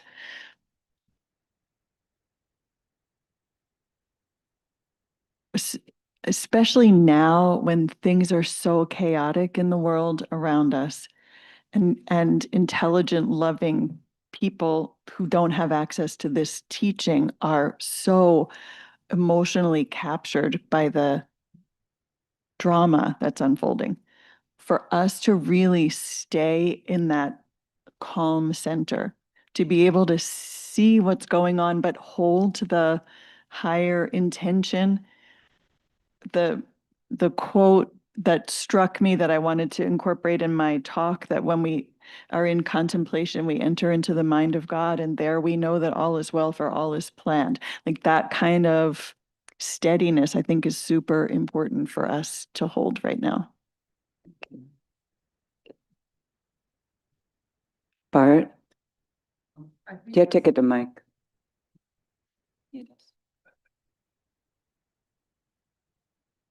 Michael, thanks. I think there's something to do with the magnetism of attraction of the good. The new group of world servers consists of anyone that does good, even if they don't have the knowledge that we are privy to with DK's books. They're attracted to it. It will. It's not magical. It's magnetic. It will come. It's part of the Aquarian vibration. And Sarah's right. We just have to stand steady as these other groups that are appearing stand up, and the synthesis will happen as was pointed out by our second speaker. Alexandra. One of the prophecies that the Master DK shares with us is that at some point the new group of world service will grow to become the planetary Ajna center. And that's quite a evoking prophecy if we reflect on that. What is the role of the planetary Ajna? That stimulates a lot of responsibility for all of us. In a way, I think the new group of world service is the most revolutionary idea that is present now in humanity. And recognition of the fact of the new group is what will stimulate further awakening of those who actually the members of the new group, and will help this group to self-organize and grow into its position of responsibility. And I think in a way, the recognition of cycles, Sarah was talking about cycles, is very important for the new group. And considering that this year we have the Festival of the Group Impact, also known as the Festival Week of the New Group of World Servers, which happens every 7 years. And that Tibetan urges us to carefully prepare every time when it happens, and especially when it coincides with the full moon, which this year is the case. The work, the focused meditative work during this week stimulates all the groups, not only esoteric groups, but all the groups who focus on the good of humanity and on their service, can stimulate their work for the next 7 years. So we definitely not just use ourselves this opportunity, but share opportunity of the festival week with all those who we recognize as world servers. Yeah. Thank you.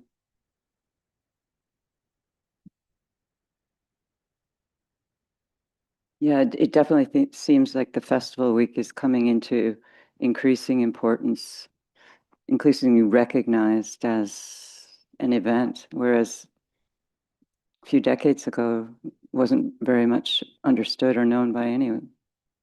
So, as you said, this year is a real opportunity with the full moon. Anyone online? Any hands online? No?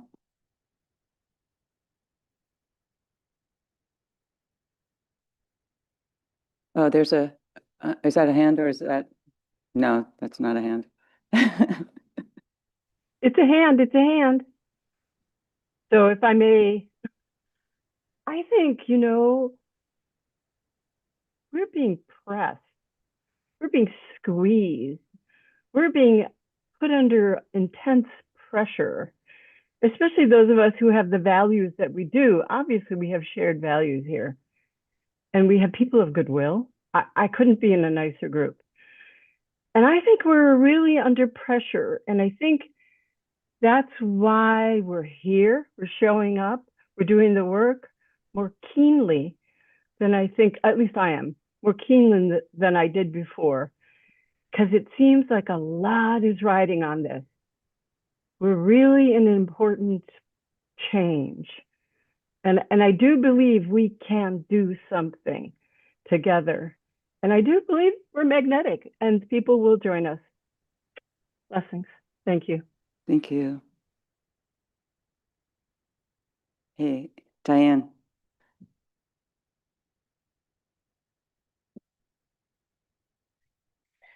I was putting together the 100 years new group of world servers, which doesn't sound so new any longer after 100 years.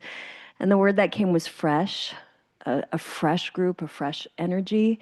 And then what followed, I was speaking in the last discussion about joy and my son.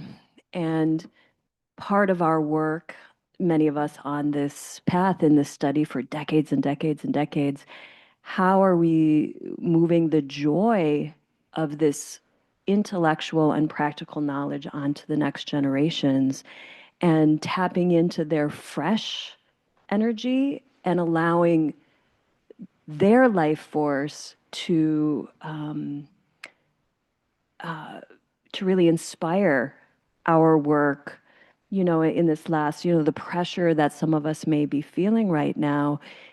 If we hold as pressure, our children and the next generations are going to sense that the work we do is aligned with or in, you know, pressure is intrinsic in the nature of esoteric work, which I personally don't believe to be true. I personally believe it to be full of joy and pleasure and delight. And how can we continue to bring that love and delight in, and can we tap into our children as we also are very clear about holding a container that they can grow into and carry this work forward in a good way. Thank you. Yeah, the changing role of the new group is a lot related to the passing of the generations and to the new generations coming in who are more aligned with Aquarian values, because it's the way they've been grown up in this energetic field that each passing decade it's more fully Aquarian. So yeah, we can learn a lot from them. Yeah. Is that a hand up there? Yeah. Yes. Hello? Hello. I can, I can't see myself on the screen, but I assume you can hear me. Yes, yes. Okay. So my name is Dorothy and I've been a student for a very long time. What I want to add to the discussion is where the focus is of the new group of world servers. I found that recently I did a query and found that there were more than 150 universities and esteemed laboratories doing pointed research on consciousness. The study of consciousness is becoming, and all that it might entail, which is knowingness in other ways than the five senses. And also the question of whether materialism is the brain consciousness or is it not, which I think we would all answer in a certain way, but science has not. There is huge research and discussion going on in those areas, and I think that the outcome of those specific projects is going to really change the focus of our discussions and our understanding of the work of the new group of world service. So that's what I wanted to say. Thank you so much. Steve? Yeah, thank you. It's an interesting question. How is the new group, rather than how will it change, how do we see it changed now? And how, I like that framing, where do we see its freshness? And I think that your contribution on this huge focus of the intellect. So that's talking about the pituitary body, right? This huge focus there upon consciousness as distinct from the role of consciousness and mind as distinct from brain. Because the study of our knowledge of brain is expanding rapidly and deeply. But at the same time, there is this intellectual exploration of the nature of consciousness. And within that, it seems to me to be, there's a terrific energy focused on what I call the plan. In other words, focused on evolution and how this scientific exploration of the nature of consciousness is in service of evolution. And for me, one of the clearest, there are many groups who are studying in this way, looking at consciousness and its impact on social change. And so for me, one of the things that I notice with most joy is the emergence of the scientific journal on the study of consciousness-based social change.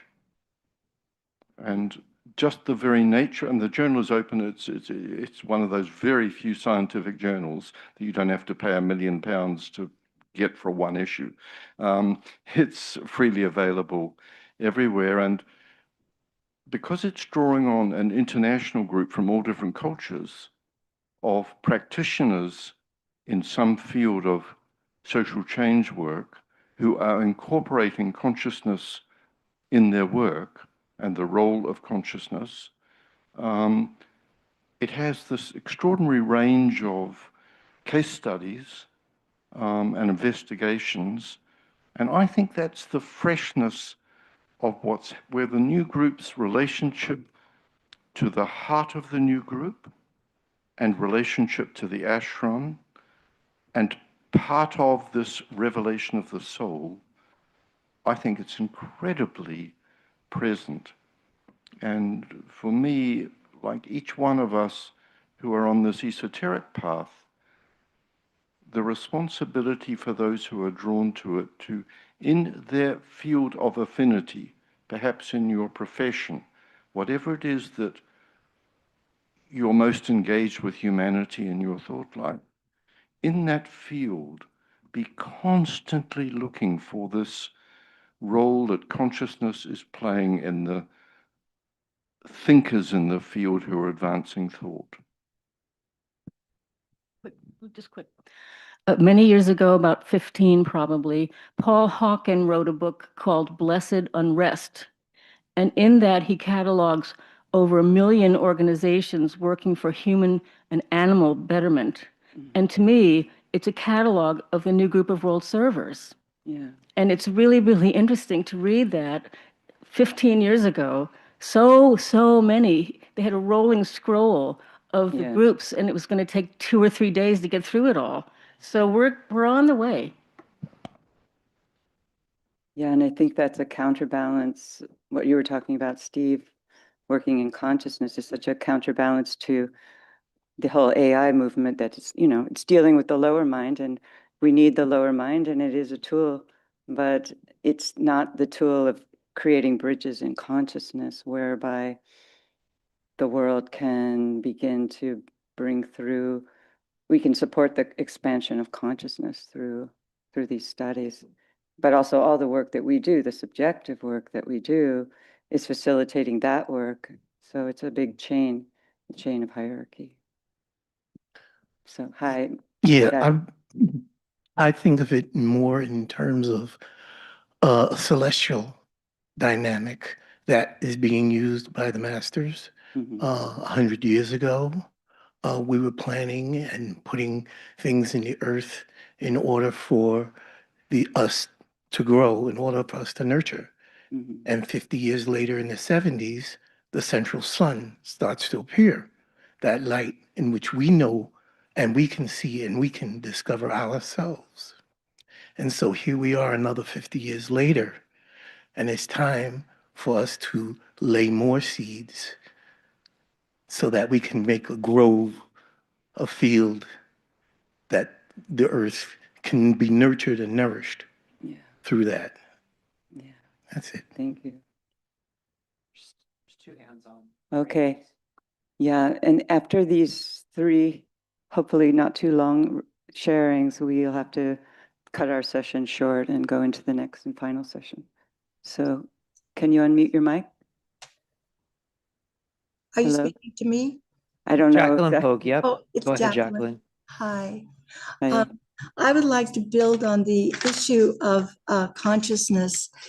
Part of my work is in the dementia community. I've made 4 documentaries for PBS, as well as doing projects at the local hospital and various health organizations. I'd like to just comment that the soul can use the brain, but it still exists without the brain activity being completed, so-called, with dementia. And that we're teaching meditation to people with dementia. We're making walking groups, we're doing support groups, exercise, teaching them about their health with their partners. And what more and more people are realizing is that the soul is still operating regardless of the damage to the brain. There is still an operative aspect to the consciousness. And when you relate to the person as if technique, as if they are fully conscious and their brain is fine, there are still pathways, neural pathways that communicate and connect for them to make sense of connection and words. So this is something that we're trying to actually prove in a PhD study, that even that teaching meditation and doing these other activities and seeing each other as souls, not as someone who can't think, can't function, can't problem solve, can't find a word, rather than seeing that old narrative, the tragedy narrative. Not that it isn't difficult and a challenge. I've lived that with my husband for many years. And he did pass away, but I'm just saying that I have a real experience of it as well. So I just want to bring that up into our area when we speak of consciousness. Thank you so much. Hello? Next person, I'm not. Kathy, you mentioned briefly AI. I think that one of the principles that the Tibetan mentions is almost a law, if I can remember correctly, is a law that I think that humanity will reject AI eventually as it's similar in a way a group rejects a presence or an opinion or a way of life that is not conducive to the group's health. So I don't think you need to worry about that, Kathy. I'm not worried. I'm not worried. I think it's an opportunity, because we're supposed to meet all changes in the outer world with corresponding changes within ourselves. So I think the fact that the lower mind is really strengthened in a sense, and we have access to so much information, and we can use it as a springboard to develop the bridges to the higher realms, which is what we're called to do. So I'm not afraid of it. AI, I'm afraid of it. That's the truth. It's creeping into all levels of society, and I just hope that humanity, as the Tibetan said, is sound. The soul of humanity is sound. Will eventually put it in its place. It will. Yeah, it will. Thank you, Kathy. Hello? Yeah. Would you like to unmute? Hi there, can you hear me? Yes. Wonderful. So I've had a moment of logos, so to speak, where one of the guest speakers mentioned something, and with the evening's seed thought of crisis as a sort of lens of growth. And that we've got a group of people, and we've mentioned the theme of world servers. Something has sparked inside me. And the speaker mentioned the passage from Matthew 5:5 that the idea of the meek shall inherit the earth. And I think there's a beautiful thing in the Greek translation of the Bible, which I think is very provocative, where apologies if there's a linguist on the line and I'm butchering the pronunciation, but the Greek, I believe, for meek is praus, Praus, praus. Yeah, I've heard that. However, the context of praus in the Greek tradition is strength under control, not subservience, not tolerance to a point of parasitic sort of sympathy. And you've got three cases that they talk about with praus that are really cool. So the Greek tradition is very dramatic and poetic, and they like to embody the meaning of things. So the war horse is the first one, this idea that a wild stallion has been trained, typical in Greek tradition for war, very incredible, immense power, speed, but still extremely submissive and sensitive to its master's will. So that's a beautiful context that the words praus is used. Skillful authority. Medicine is a common one with Greeks. So praus can also be a soothing tonic that heals but doesn't burn, but is extraordinarily potent. So if you as a person are meek, you are like a soothing tonic that is extraordinarily potent, skillful in your means. Yeah. But your ability to heal and not burn and to soothe goes into the last bit, which is quite a beautiful one. I love the Greek cases and how they build. So the last one is the gentle breeze. So this idea that if you have, instead of a hurricane, that you are a steady and cooling nature that can turn windmills and propel ships. The same thing with a bird in its nature, it transcends to soar to a height so that it can ride the current. There's an organic level to the bird being able to do that. You've got this idea that if you are a meek person, you create change, it's organic, it's soothing, and it propels things in a very compounding way, just as a windmill turns to do incredible things. It also propels the ship, and in Mahayana Buddhism, we've got the idea of the great ship and moving forward together, which is quite a nice thing with the world servers. So if we talk about crisis, it's a seed thought we've had for tonight. And you've got this idea of that the meek shall inherit the earth. And if the world servers, what can we do?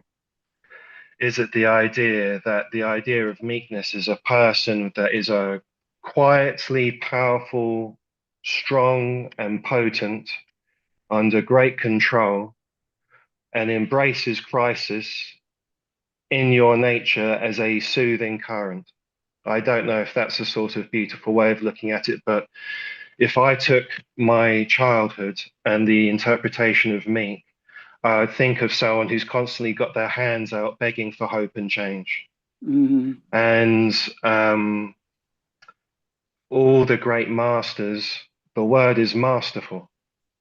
So to truly embody being masterful and being meek at the same time in the Greek tradition is extremely potent. And as we go forward, maybe the idea of meek fills our breath and our sails instead of detracts us and make us feel like victims.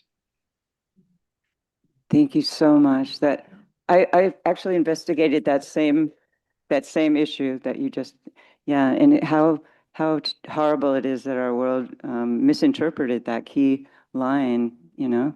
It's really amazing. So thank you so much. That's a perfect way to end our meeting today, or this part of our meeting today. And just a thank you as well for Sarah and Albert for their contributions. So thank you.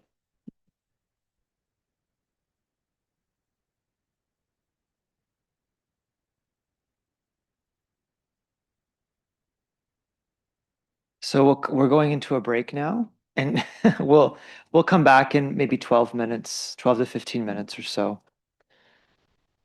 Let's do maybe 5 after.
One.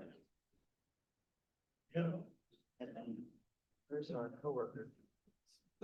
Yes, he remembered. I thought.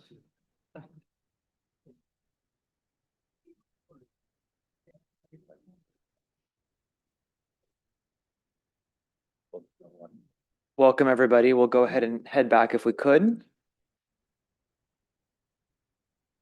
You're up here. Yeah.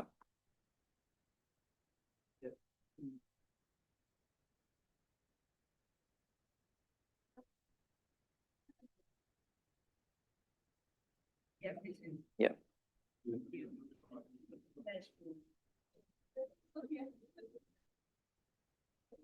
That's fine. All right, everybody, welcome back. We could get somebody to close the doors, Jose, if you could do that. Thank you. In case somebody comes by. So welcome back. This is our final session of the session today of this New York conference. And so thank you all for your perseverance in making it this far. And I think it's been a really wonderful day. We've had our ups and downs and lots of great conversations.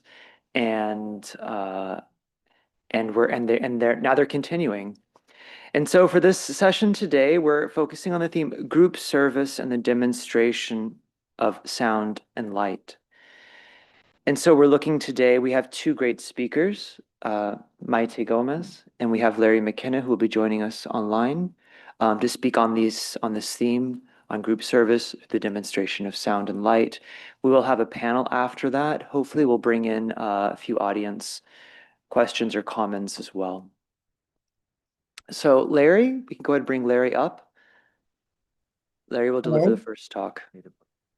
Do we have sound and picture? We have sound and picture, Larry. You're good to go. Ready to go.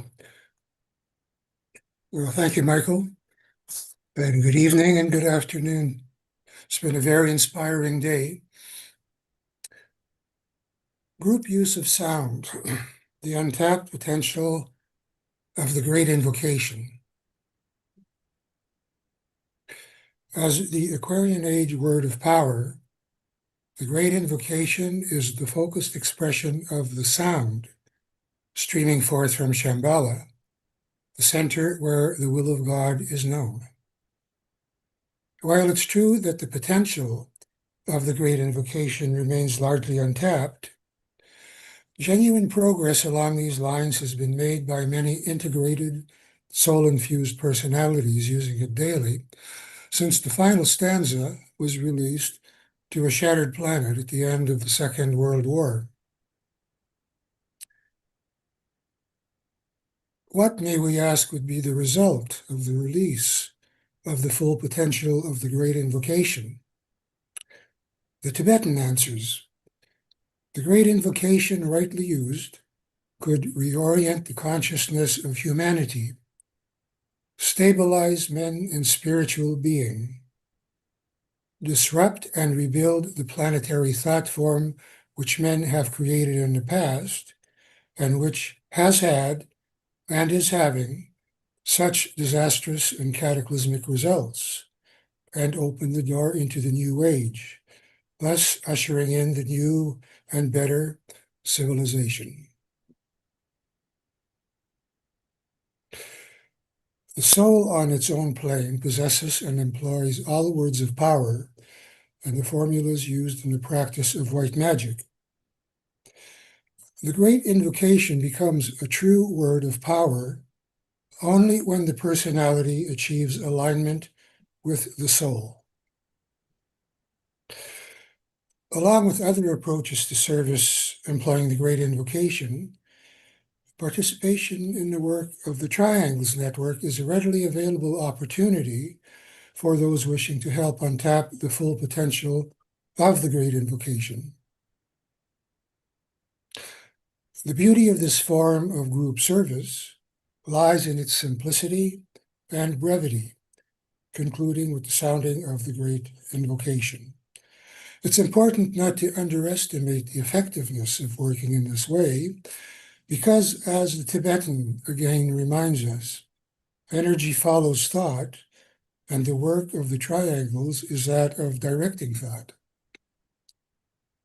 The work of the participants in the Triangles Network involves the invocation and reception of the energies of the three major rays by sounding the great invocation, while they imagine the hearts and minds of the human family being irradiated with light and goodwill, strengthening all that is good and true and of beauty in the world. But whether serving in the Triangles Network or any other form of group work in which the Great Invocation is used, there is a price to pay for assisting the Masters in the creation of the New World Order in preparation for the return of the World Teacher. On this matter, the words of the Tibetan once again offer clarity. When therefore I call the world aspirants and disciples to the use of the Great Invocation, I call them also to the fellowship of Christ's sufferings. This is ever preliminary to the resurrection or to the release of the human consciousness into higher realms of spiritual awareness. Sharing in the fellowship of Christ's sufferings requires enduring hardships in similarity, although fortunately not in degree, as those faced by Christ as he endeavored to communicate his message of love and the brotherhood in Christ of the human race, a message met with indifference or derision in Roman Palestine, where the forces of materialism were at their zenith, as they are today in the world. Only the Masters may deal directly with the streams of cosmic and planetary evil sustaining the forces of materialism on the planet.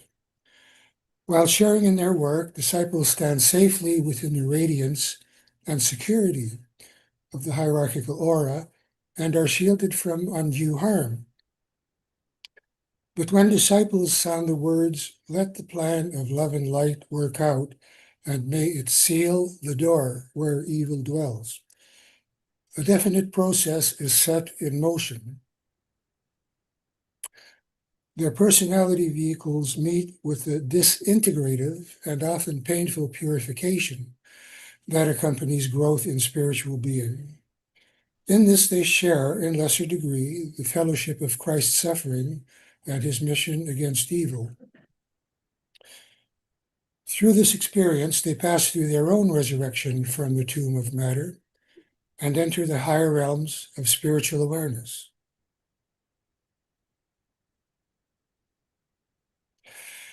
As the Piscean age draws to its difficult conclusion, the stage is set for the spiritual regeneration of humanity in Aquarius.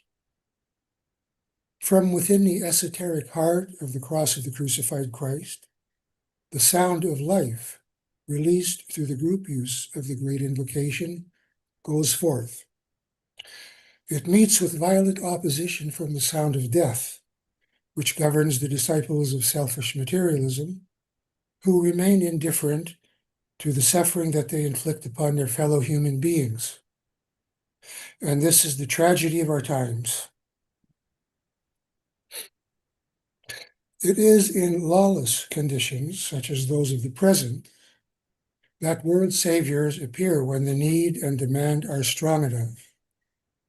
It is here where the mass appeal of the human race, tested far beyond its normal limits, can be focused through the group use of the Great Invocation, reaching up to the Christ and the Lord of the world, and receive the needed response.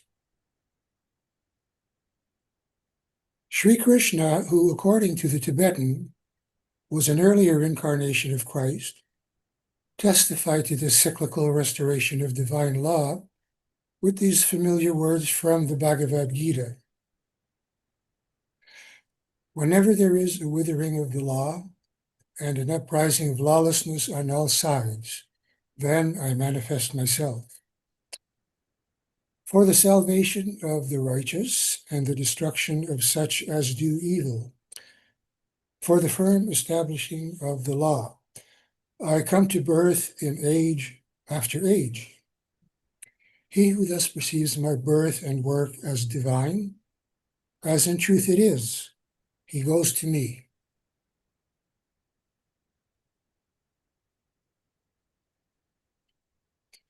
If we are to play our part effectively as members of the group of world servers in providing guidance and safe passage out of these treacherous times for the human race, we must apply ourselves tirelessly to the work of untapping the full potential of the great invocation. And if at all possible, make it the central, most important concern in our lives.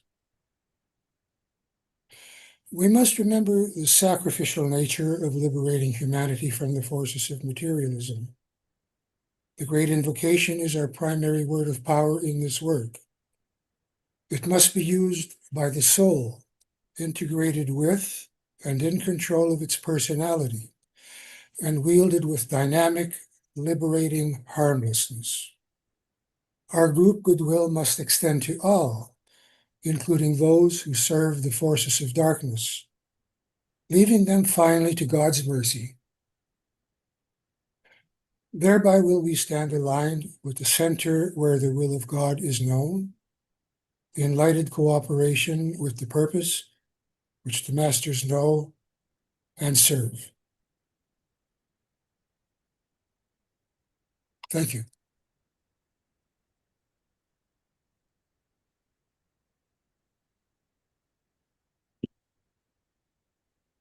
Thank you so much, Larry. For our next talk, we'll have Maite Gomez.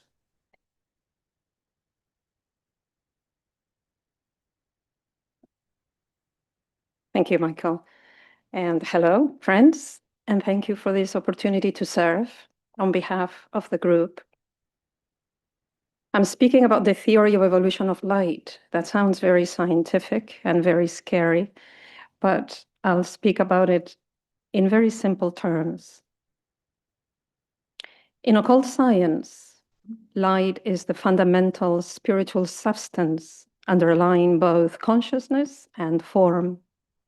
And through this substance, the soul expresses itself. Light and matter are synonymous. Light is the essence of matter, and matter a different vibration of light. The goal of evolution is the revelation of this hidden light, which will flash forth, the teachings say, through the friction of the pairs of opposites. Evolution is then a series of gradual light demonstrations as matter becomes a better conductor of light.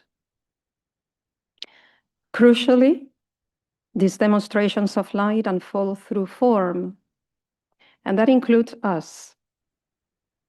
For me, this means that we are the agents for the revelation of this light. It means that this is a matter of alchemy. The teachings tell us that for each of these demonstrations, the light must be sought, must be known, and then it must be used. Also, it must be recognized, appropriated, and used. I interpret this to be three progressive movements for the alchemy of light, as if we were giving a formula. I propose that for the disciple, the first movement, seeking and recognizing, begins with surrender. And I was so happy earlier when my fellow students spoke about surrender. Surrender not as passive resignation, quite the contrary, as an active yielding to reality as it is. Surrender to the fact that we are the locus where light meets matter, and where this alchemy is going to take place. Surrender to the fact that this alchemy is going to unfold according to the laws of matter, as well as the laws of evolution. Surrender begins by accepting that polarity is a fact in nature, and thus in human nature too. And I want to clarify that we speak about polarity in two different ways, and I want to clarify the way in which I use it.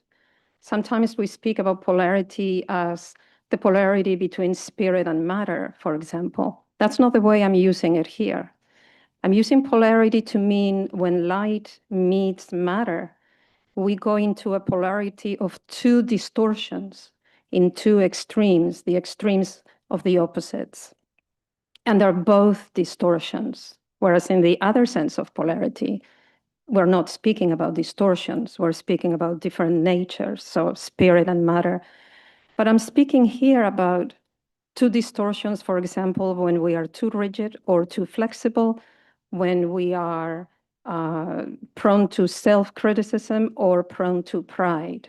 And they're both extremes and they're both distortions. And this is a fact in our psychological nature.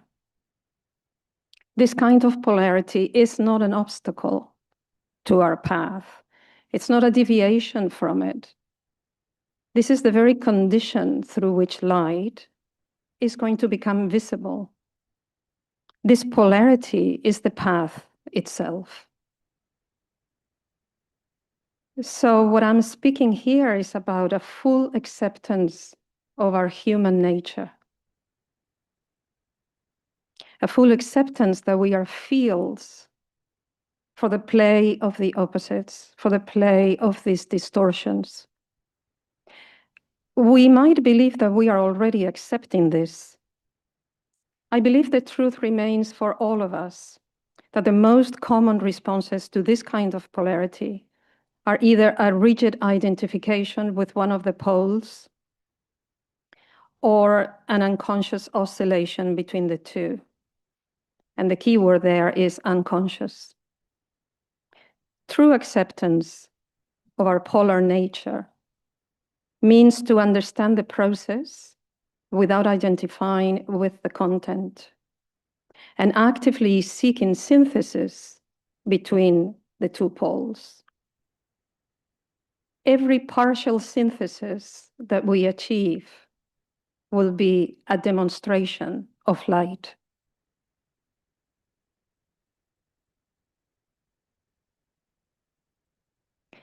Disciples also need to develop what we know as divine indifference towards this polarity.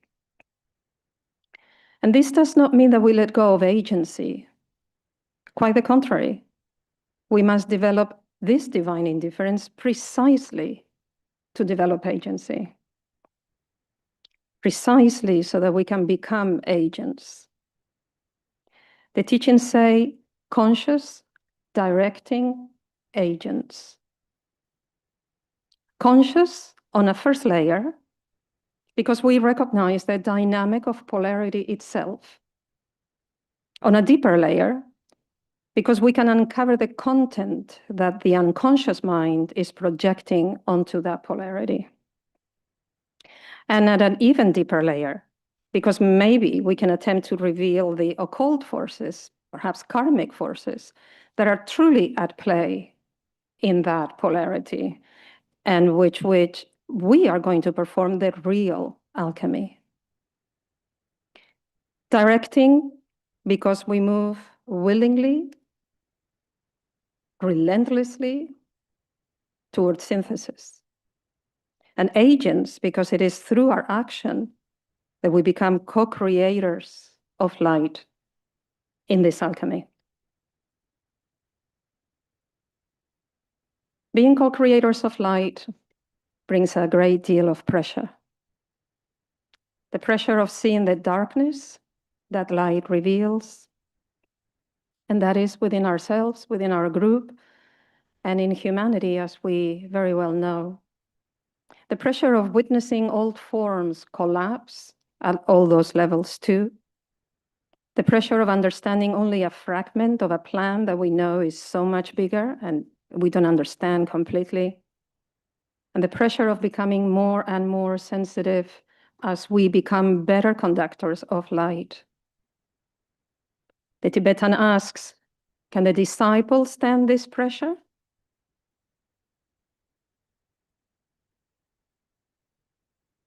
I would say yes. Yes. Yes, we can.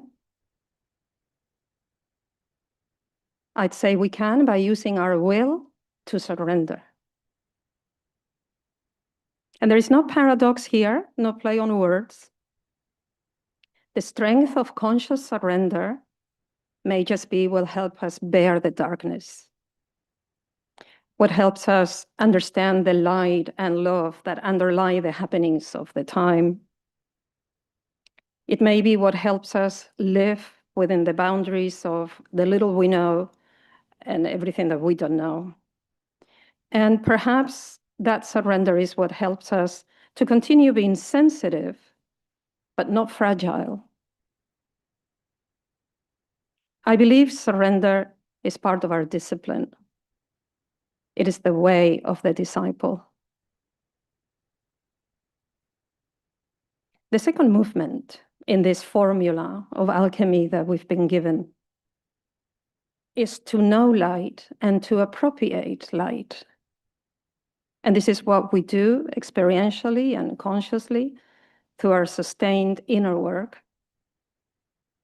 And this appropriation occurs through engagement with three aspects of the one light: the light of knowledge, mind, and that reveals and dissipates glamour; the light of wisdom, soul, arising through the interpretation of our lived experience; and the light of intuition, the fusion of knowledge and wisdom. These are progressive expressions of a single underlying light, revealing itself through different levels of consciousness. And the third movement is to use it.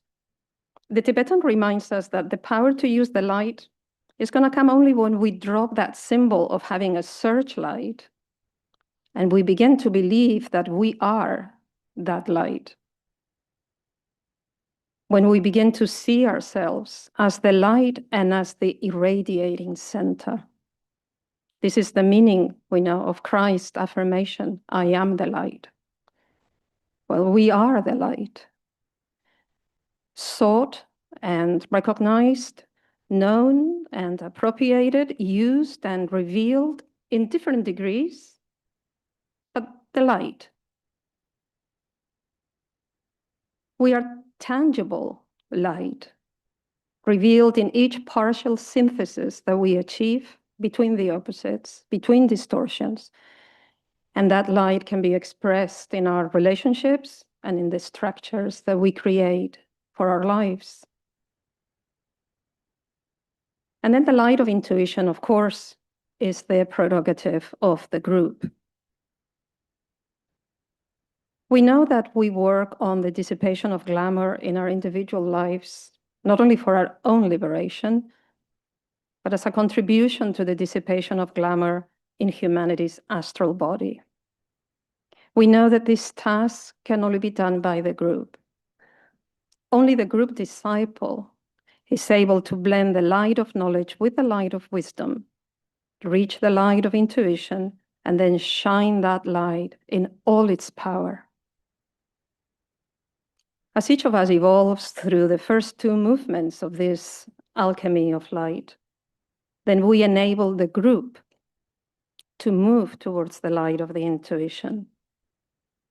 And as our group evolves towards that light, it moves from doing a group activity to developing group consciousness to becoming the group disciple. I believe this is what we're doing at our conferences. Each of us brings here the light of knowledge that we have been able to acquire, and that itself is the outcome of group work. We share it here as the temporary result of the alchemy that we've been performing in our inner lives, and that alchemy was sustained by the group. And in the circulation of knowledge and wisdom that happens here, we have a further stage of alchemy, which we're doing as a group. And we are evolving as a cohesive unit towards the light of the intuition. And even if there are things that we have not grasped individually, cognitively, They're still integrated at the group level. And when the conference is over, the process will continue. Each of us will take consciously or unconsciously what we have learned here, and that will become the ground for new alchemy to take place, again, sustained by the whole group. So our conferences are a group activity, generating a constant cyclical and cumulative movement from knowledge to wisdom that is moving us very gently towards the light of the intuition and therefore towards group discipleship. And as we deepen our understanding, hopefully we will let go of this language altogether. The individual does not bring anything to the group. The group does not give anything to the individual. The group is a living organism, and it is the main locus for the alchemy of light, the main agent for the revelation of light. And each of us is a cell in that organism. And the constant interaction among all these cells will take the life of the unit to a new level, to new sophistications on the path of evolution.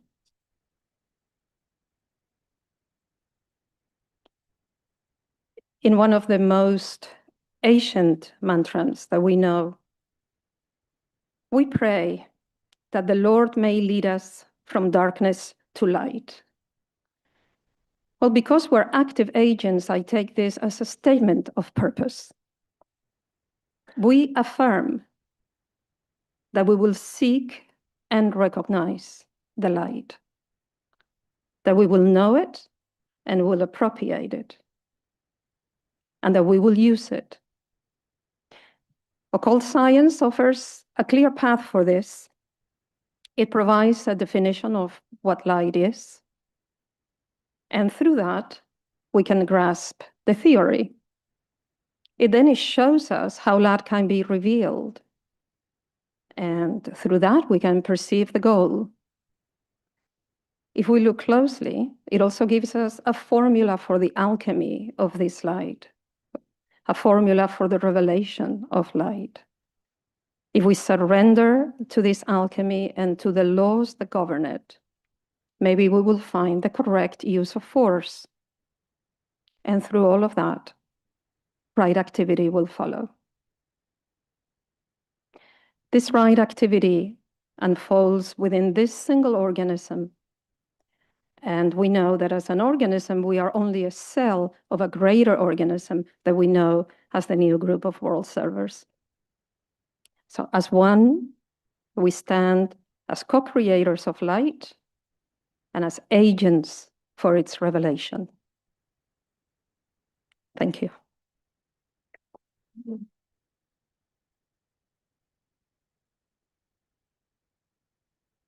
Thank you, Maite, and thank you, Larry, as well, for both of those wonderful talks.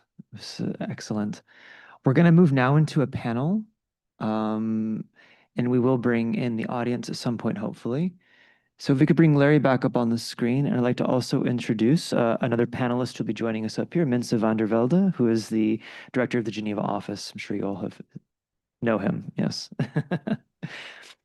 So our theme, group service and the demonstration of sound and light. I mean, we look at that question, what does it really mean to demonstrate light? What does it mean to sound forth the note of the soul? And you both handled it perfectly, because it's this difficulty of even talking about something that is really intangible, really abstract, and yet very, very practical. And so you guys, both of you, I think really made that bridge. And so I'd like to focus this panel though and bring our audience in along the lines of maybe more of a even more practical sort of lived experience of some of what this means in our own lives, as in terms of like specific examples even. So I thought perhaps we could start there. We say, as I just said, this idea of what does it mean to serve really from within? One of the symbols is the blooming of a lotus. You can imagine the life of service as a blooming lotus on all three planes. And as I said, the demonstration of the intangible is sort of a paradox in itself already, intangible demonstrate. But I think we sort of know what we're talking about because the whole training is revolved around that. So I thought we could just start by maybe giving a few examples in some of your creative work along these lines. Like where have you, either it's a personal experience or a group experience, or maybe even something you see in the life of humanity. Like where's somewhere where you've sort of seen this process occur? Yeah. So Larry, Maite, Mensa. It's a good question, Michael. And I pondered on this because you did give us some instruction. I'm not sure if I'm going to answer it properly, but the way I see it, the Arcane School, it's a mini hierarchy. We are, through our 100 years of existence, we've slowly, steadily externalized the inner consciousness of the hierarchy. And that to me is what I believe is the answer to your question. I'm not sure if it is or not. What do you think? This is a great answer. Do we have anything else? Yeah. Actually, I'd like to give an example that I witnessed recently. But first, I'd like to say that when we speak about these things and we say there are paradoxes, I think if we continue thinking about them and looking deeply, there is a point when we reach that there is no paradox at all. And perhaps we need to define what we mean by intangible and through which senses we call it tangible or intangible. But anyway, I'd like to give this example about 2 weeks ago when the Artemis 2 spaceship came back to Earth. I don't know if you saw this, but the crew spoke for the first time to a NASA audience. It was an in-house audience. If you haven't seen it, I invite you to please watch it, and I'm sure it's in YouTube in many different forms. The NASA MC introduced the project, of course, as a scientific revolution for the humanity taking permanent settlement on the moon, et cetera, et cetera. When the crew spoke, they spoke about none of that. They spoke about love. They spoke. It was so amazing. They spoke about group endeavor. They spoke about spiritual approach. They spoke about joy. They couldn't stop touching one another, being close to one another, hugging one another. It was a spectacle to watch. And I thought, these guys, they're demonstrating the intangible. It's like they went up, literally, and they came down to root love and consciousness and group endeavor on Earth. Please watch it. It's just a big demonstration. And in the midst of distortion, because the NASA may have, great qualities about scientific development, but also this expedition was on competition to see which country can do it first, and when we get there, what are we going to do? More war?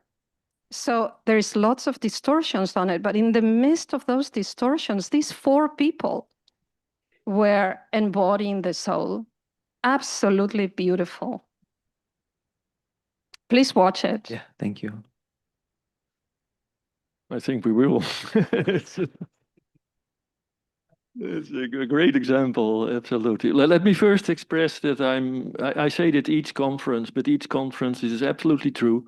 I'm really thrilled to be here again in New York because this is a special energy. As you know, I'm based in Geneva, which has another quality, but I really appreciate to feel the New York energy, and it's absolutely true for this conference too. I've just 2 examples of the intangible, basically about how we can anchor light on this planet. One is the full moon meditations. We do a meditation which is called letting in the light. And that's exactly what we do at these full moon meditations, and they come back each month with a rhythm, and that creates a certain wave of letting in the light on this planet. So that is one example, which is maybe still a little bit intangible. Another one, which is much bigger, and that's about humanity. We are all part of the one humanity, and that's not an empty statement, but we are also part of the one humanity as nations, and we cannot escape that.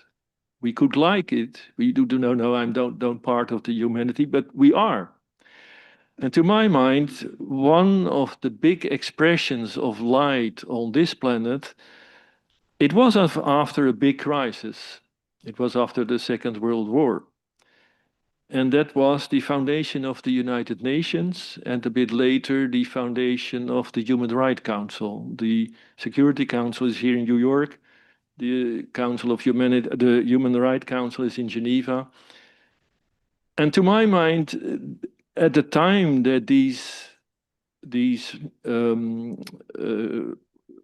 structures were founded, the nations, and especially the leaders of the nations who did that, were close to their soul level. And we as individuals, let's be clear, we are not all the time, 24 hours a day, close to our soul level. But at that time, those nations were, and they founded the United Nations, they founded the Human Rights Council. Of course, that's 80 years ago. Now, I would say many nations are not particularly close to their soul level. So things are changing. Does that say that the UN is bad? Not at all. To my mind, there is no escape from the UN. We can say, okay, we need to reinvent the UN. Some countries think they must make another one. I think the UN is excellent if the nations play it according to the rules, which are actually the rules of the soul and not the rules of the personality. And many countries play the rules no, not many. Some countries play according to the rules of the personality. Many countries who are still there do adhere to these rules of the soul. And I think that is a beautiful, it's a big one. I mean, but it is a beautiful expression of light in a tangible way. So thank you. Thank you, Mens. There's a lot of my mind is going about the UN now, but I wonder if it's off topic a little bit, the thoughts from our theme. But I just wonder about that special link between New York and Geneva Planetary Centers through the Security Council and the Human Rights Council, how that probably tied in with the planetary center itself in many ways, as a spiritual center. And I agree. New York is, I light the way. Geneva is, I try to fuse, to blend, and serve.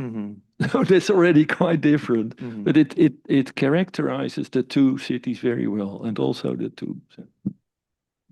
I think also about the UN is such a sort of not really macrocosmic, but sort of meta level example of humanity.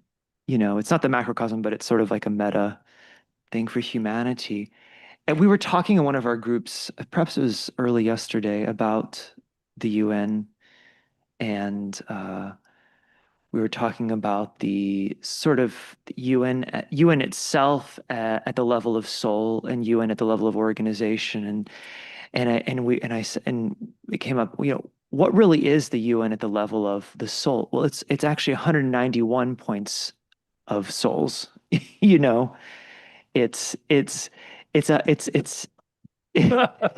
but it's both. But wait, we tell each of our students, you cannot say this is my soul and that's yours. Well, no, that's what I was about to say. It's 190. It's 191 souls, and also one soul at the same time.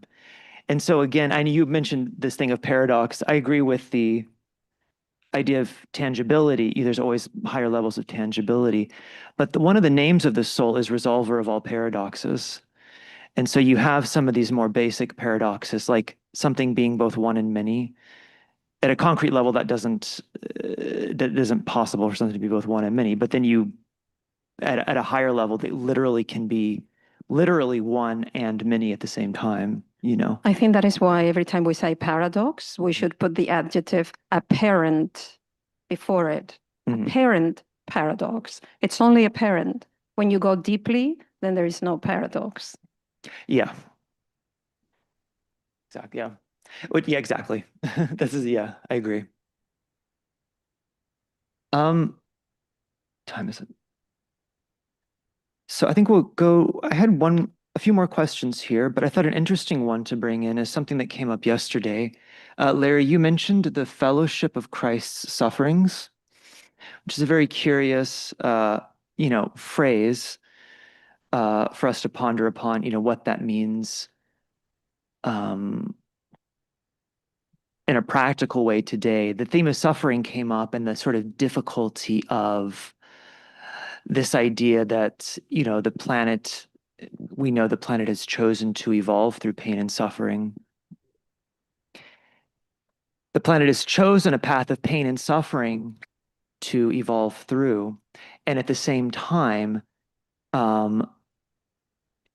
that is creating a point of tension which we try to resolve, and as a sort of focus point in order to lift higher and higher and higher the consciousness. And so in one sense, we have pain and suffering as a necessity, and on the other hand, this idea of overcoming suffering. So I was wondering if you had any more thoughts about that, Larry, this fellowship of the Christ sufferings, or any of the panelists. Okay, yeah.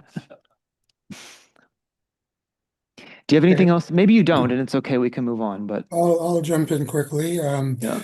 Actually, it's in my taste talk that I have this to offer.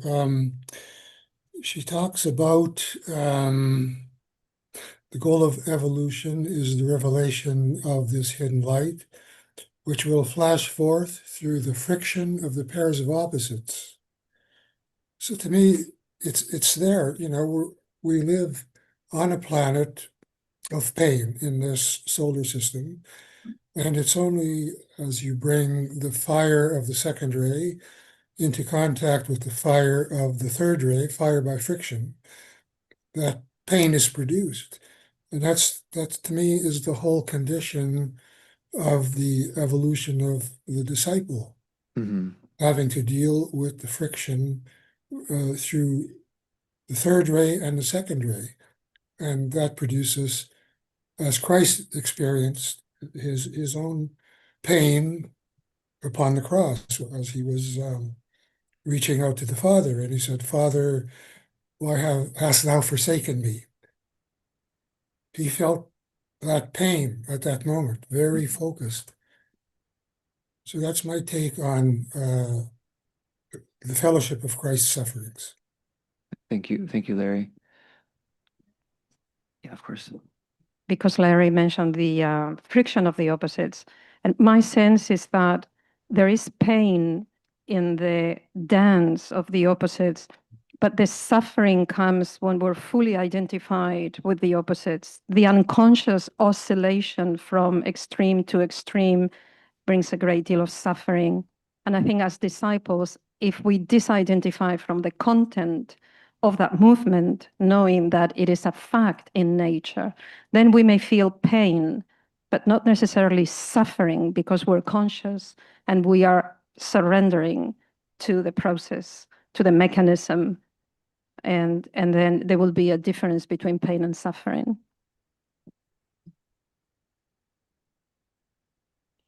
Beautiful. So with the little bit of time we have left, maybe we could just take a few comments or questions from the audience. We could go to Bart. He has his hand raised. Yeah, we'll just get you a mic. Give us 1 second. Thank you so much, everyone. This is such a beautiful discussion. How do we register pain individually in each body? Through our senses of perception. We have smell and sight and feeling, and to make it tangible is what goes up into the brain, which sometimes need to be overdone. We need to let our senses come into the one of common sense. The common senses of perception merge into the one of the intuition. Let the senses of perception merge into the one of the intuition. Then we are out of the realm of pain, so to speak, into the realm of the soul perception, is what I tell myself. Yeah. Thank you. Thank you, Bart. Could you pass to Curtis and then to Sarah, maybe? Thank you. Yes. Wonderful talks. I am reminded of a poem by the German poet Friedrich Rickert, which Gustav Mahler set to music called Mitternacht, at midnight. And two of the last two verses of this are, at midnight, I observed the sufferings of humanity. I was unable to resolve them with my own power at midnight. And then the last verse, at midnight, I gave up the struggle into your hands, O Lord, over death and life. You hold the watch at midnight.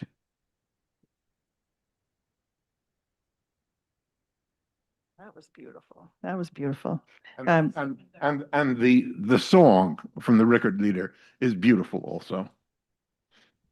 And that is the highest expression of surrender. Yes, exactly. I was We'll go with Sarah first, then we'll go to the Zoom.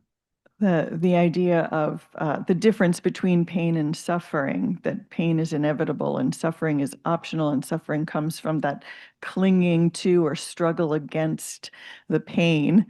And I was laughing earlier, thinking when my back was really hurting after my run this morning, if I could have just said it was a matter of sensory perception. But I think that this balancing of joy and sorrow is so interesting and part of our incarnated experience. And the beautiful passage from the Prophet by Khalil Gibran said, they're always together. And when one of them is with you at the board, your table, remember that the other is waiting for you in your bed. And I've been really thinking about that a lot today. Thank you. Thank you, Sarah. We'll go online. There's a hand raised. Hello, thank you for today. It's been wonderful. I'd just like to say, sort of the beginning of the discussion, you said about how we can improve. And I'm always amazed by Geneva's presentation being so inclusive with so many languages. It's really nice to see America this time has, or New York has included the Spanish, but it would be so lovely to see all of the different conferences be more inclusive with all the languages, and we'd get far more people to attend as well then. So I'm just wondering, I'd put it towards you to see what you think. And I know that the challenges and the pains of that, because I see what Geneva have to go through, but yeah, thank you. Well, thank you that you know what Geneva has to go through. I think one of the three conferences for the time being is enough. Yeah, it's quite a bit to get the all the languages to get. Yeah, it's more than just translating the talks. So yeah. Yeah, it's more than translating. And well, we have been talking a lot about AI, but the AI isn't good enough yet to have all the 6 languages. So we really rely on co-workers, volunteers, etc., etc. So maybe in 5 or 10 years that, you know, we can make it automatically, but for the time being, no. So it's a lot of work. There's something also about the group life being anchored in one of the languages as well. That is that to me also is a very important part of considering, you know, when we plan these conferences and what are we really going to draw out of the group life and how are we going to do that. And so there's just a lot to consider in that way.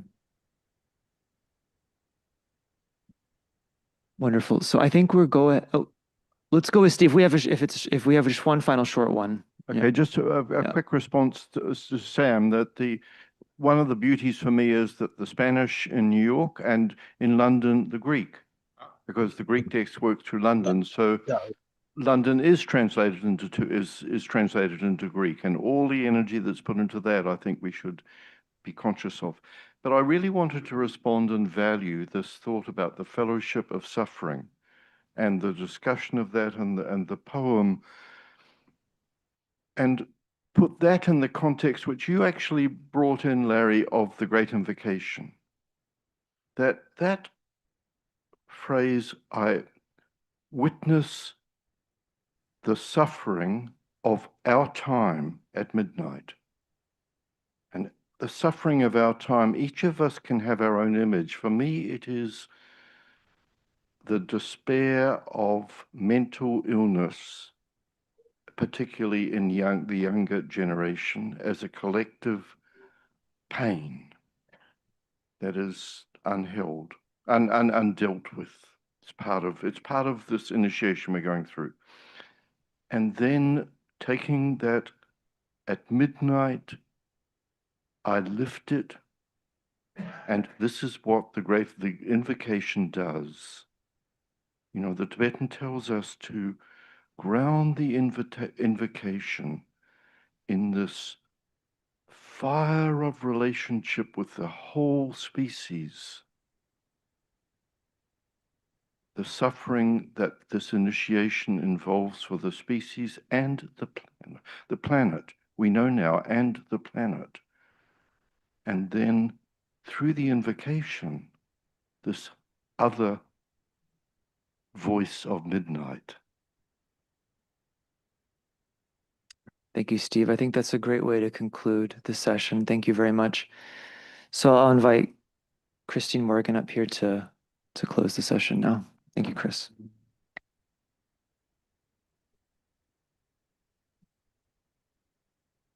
Yes, thank you. Thank you to our panelists.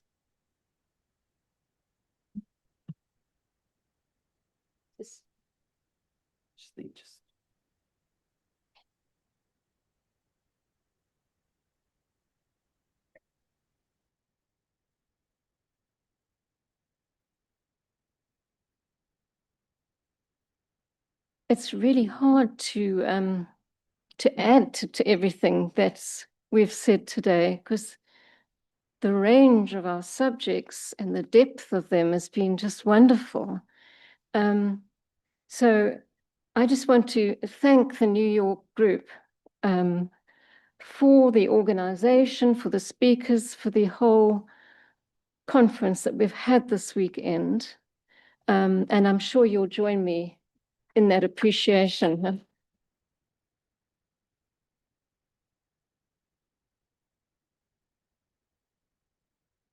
At the same time, I'd like to thank all our translators. I'm sure they receive them quite late, and they strive for such high quality, and we really do appreciate that. Thank you.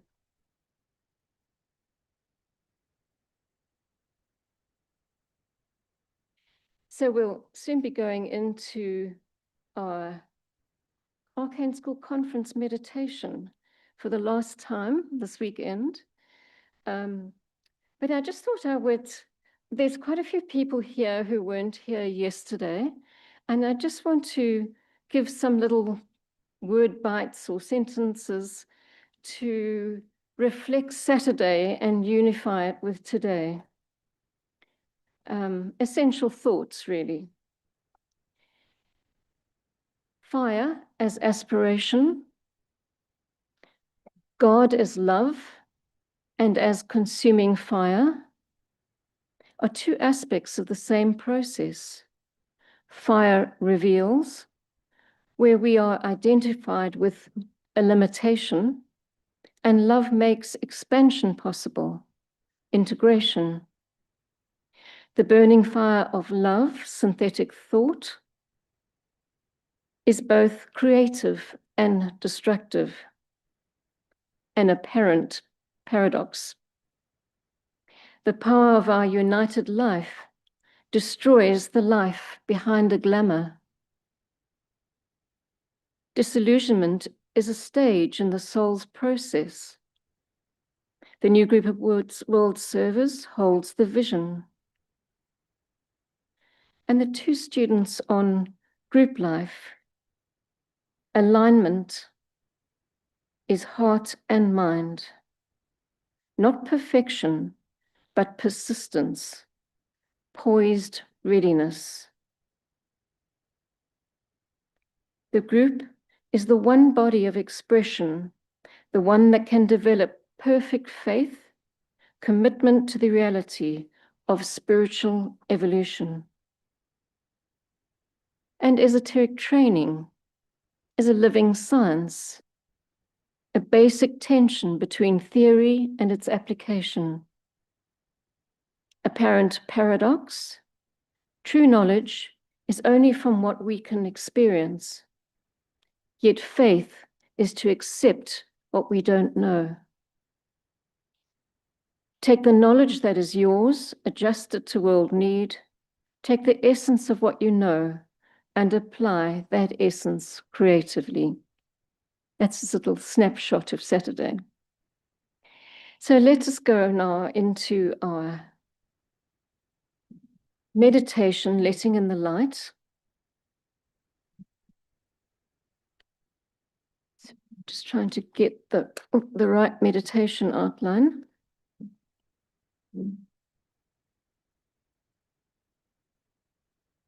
Have you got one for them? Thank you. Thanks.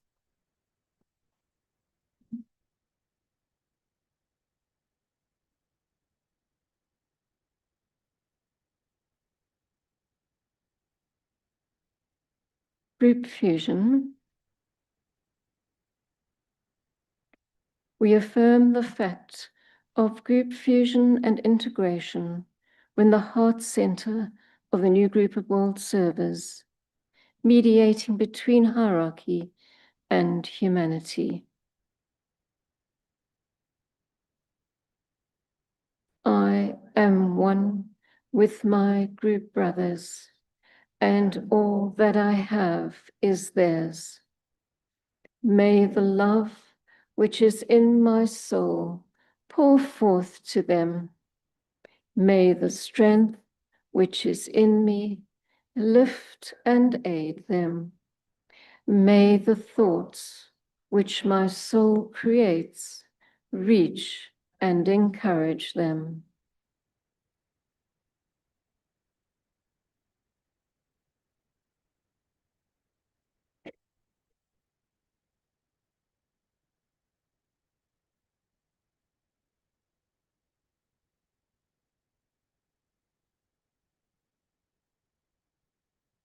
Alignment.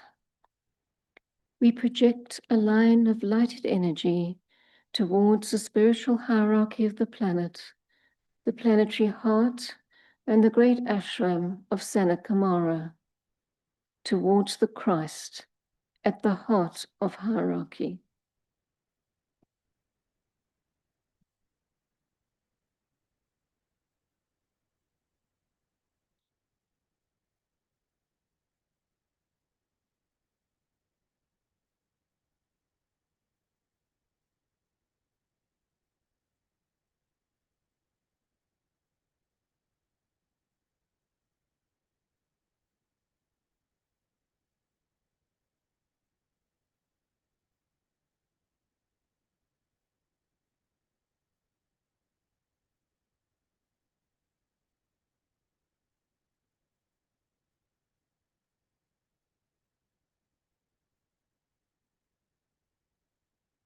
Extend the line of light towards Shambhala, the center where the will of God is known.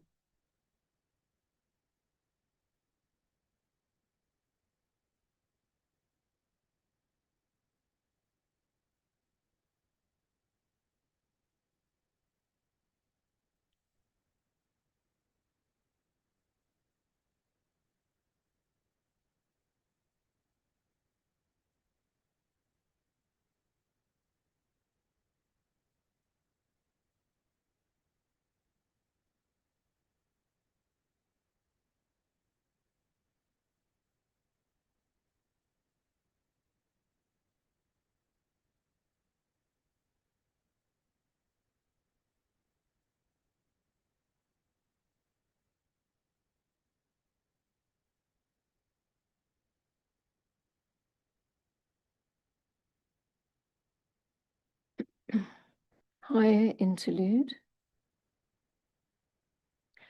We hold the contemplative mind open to the extraplanetary energies streaming into Shambhala and radiated through hierarchy. Using the creative imagination, endeavor to see the three planetary centers, Shambhala, hierarchy, and humanity, gradually coming into alignment and interplay.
Meditation, we reflect on the seed thought.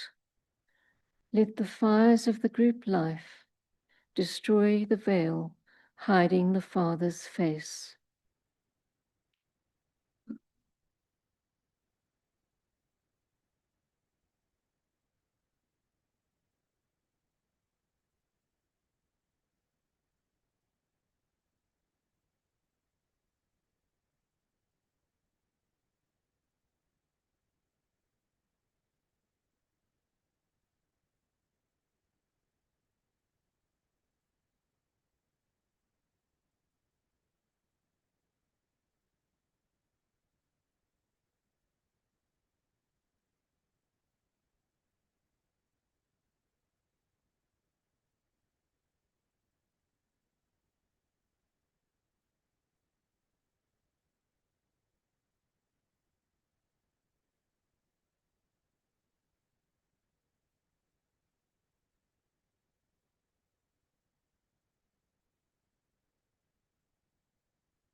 precipitation,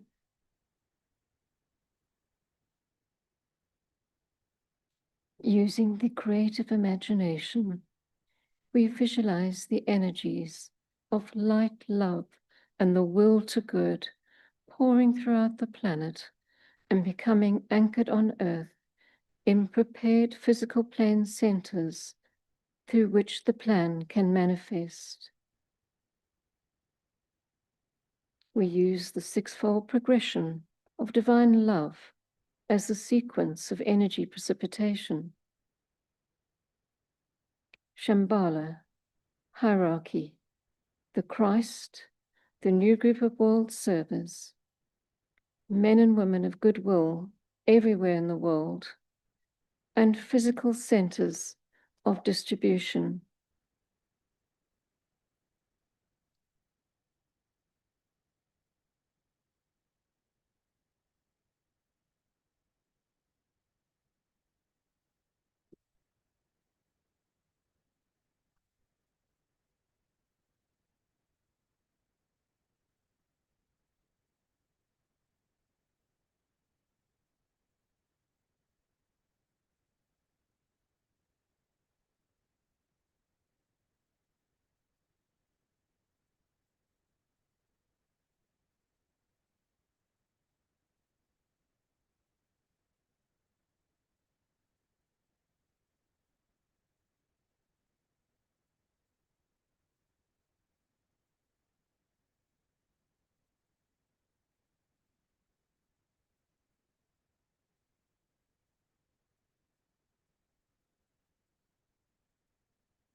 Lower interlude.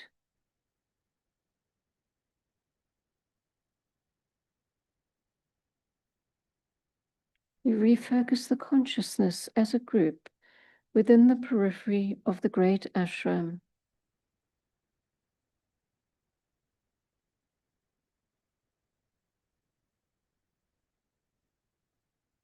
In the center of all love, I stand. From that center, I, the soul, will outward move. From that center, I, the one who serves, will work. May the love of the divine self be shed abroad in my heart, through my group, and throughout the world.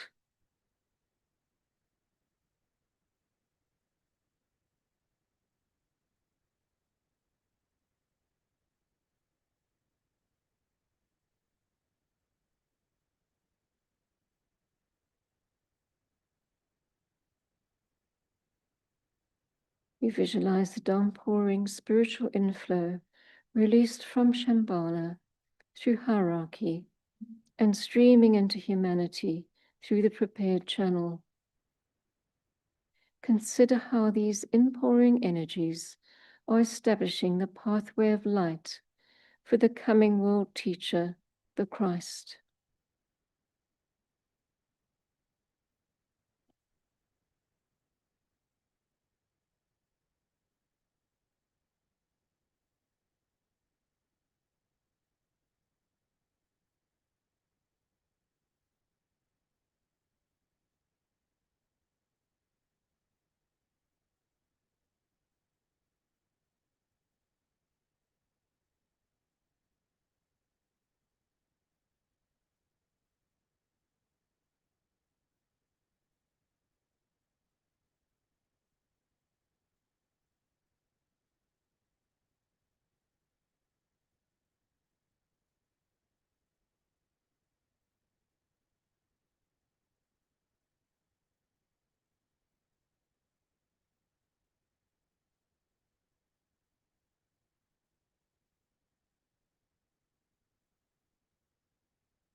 distribution.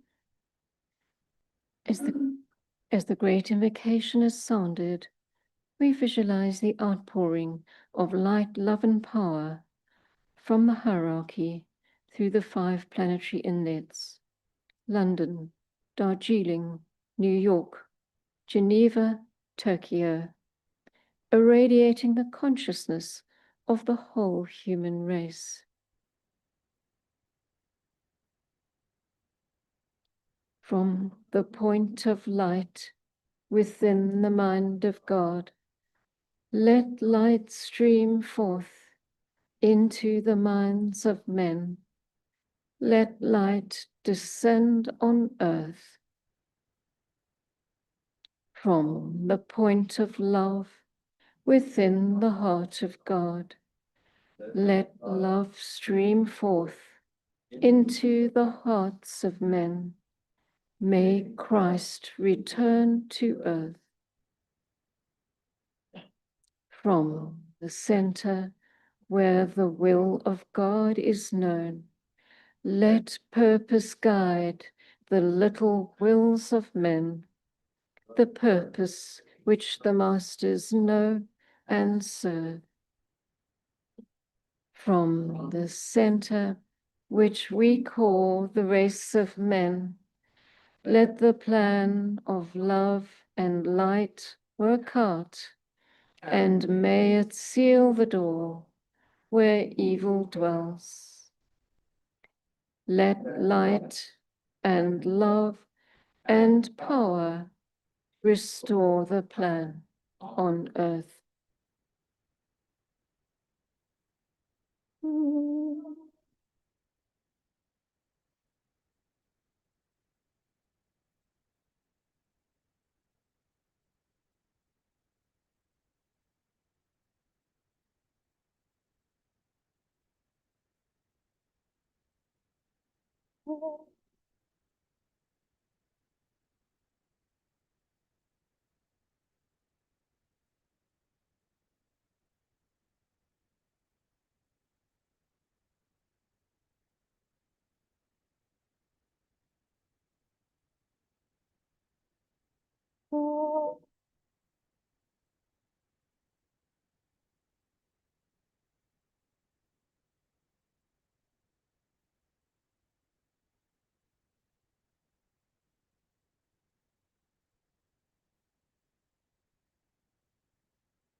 Lovely meditation, thank you.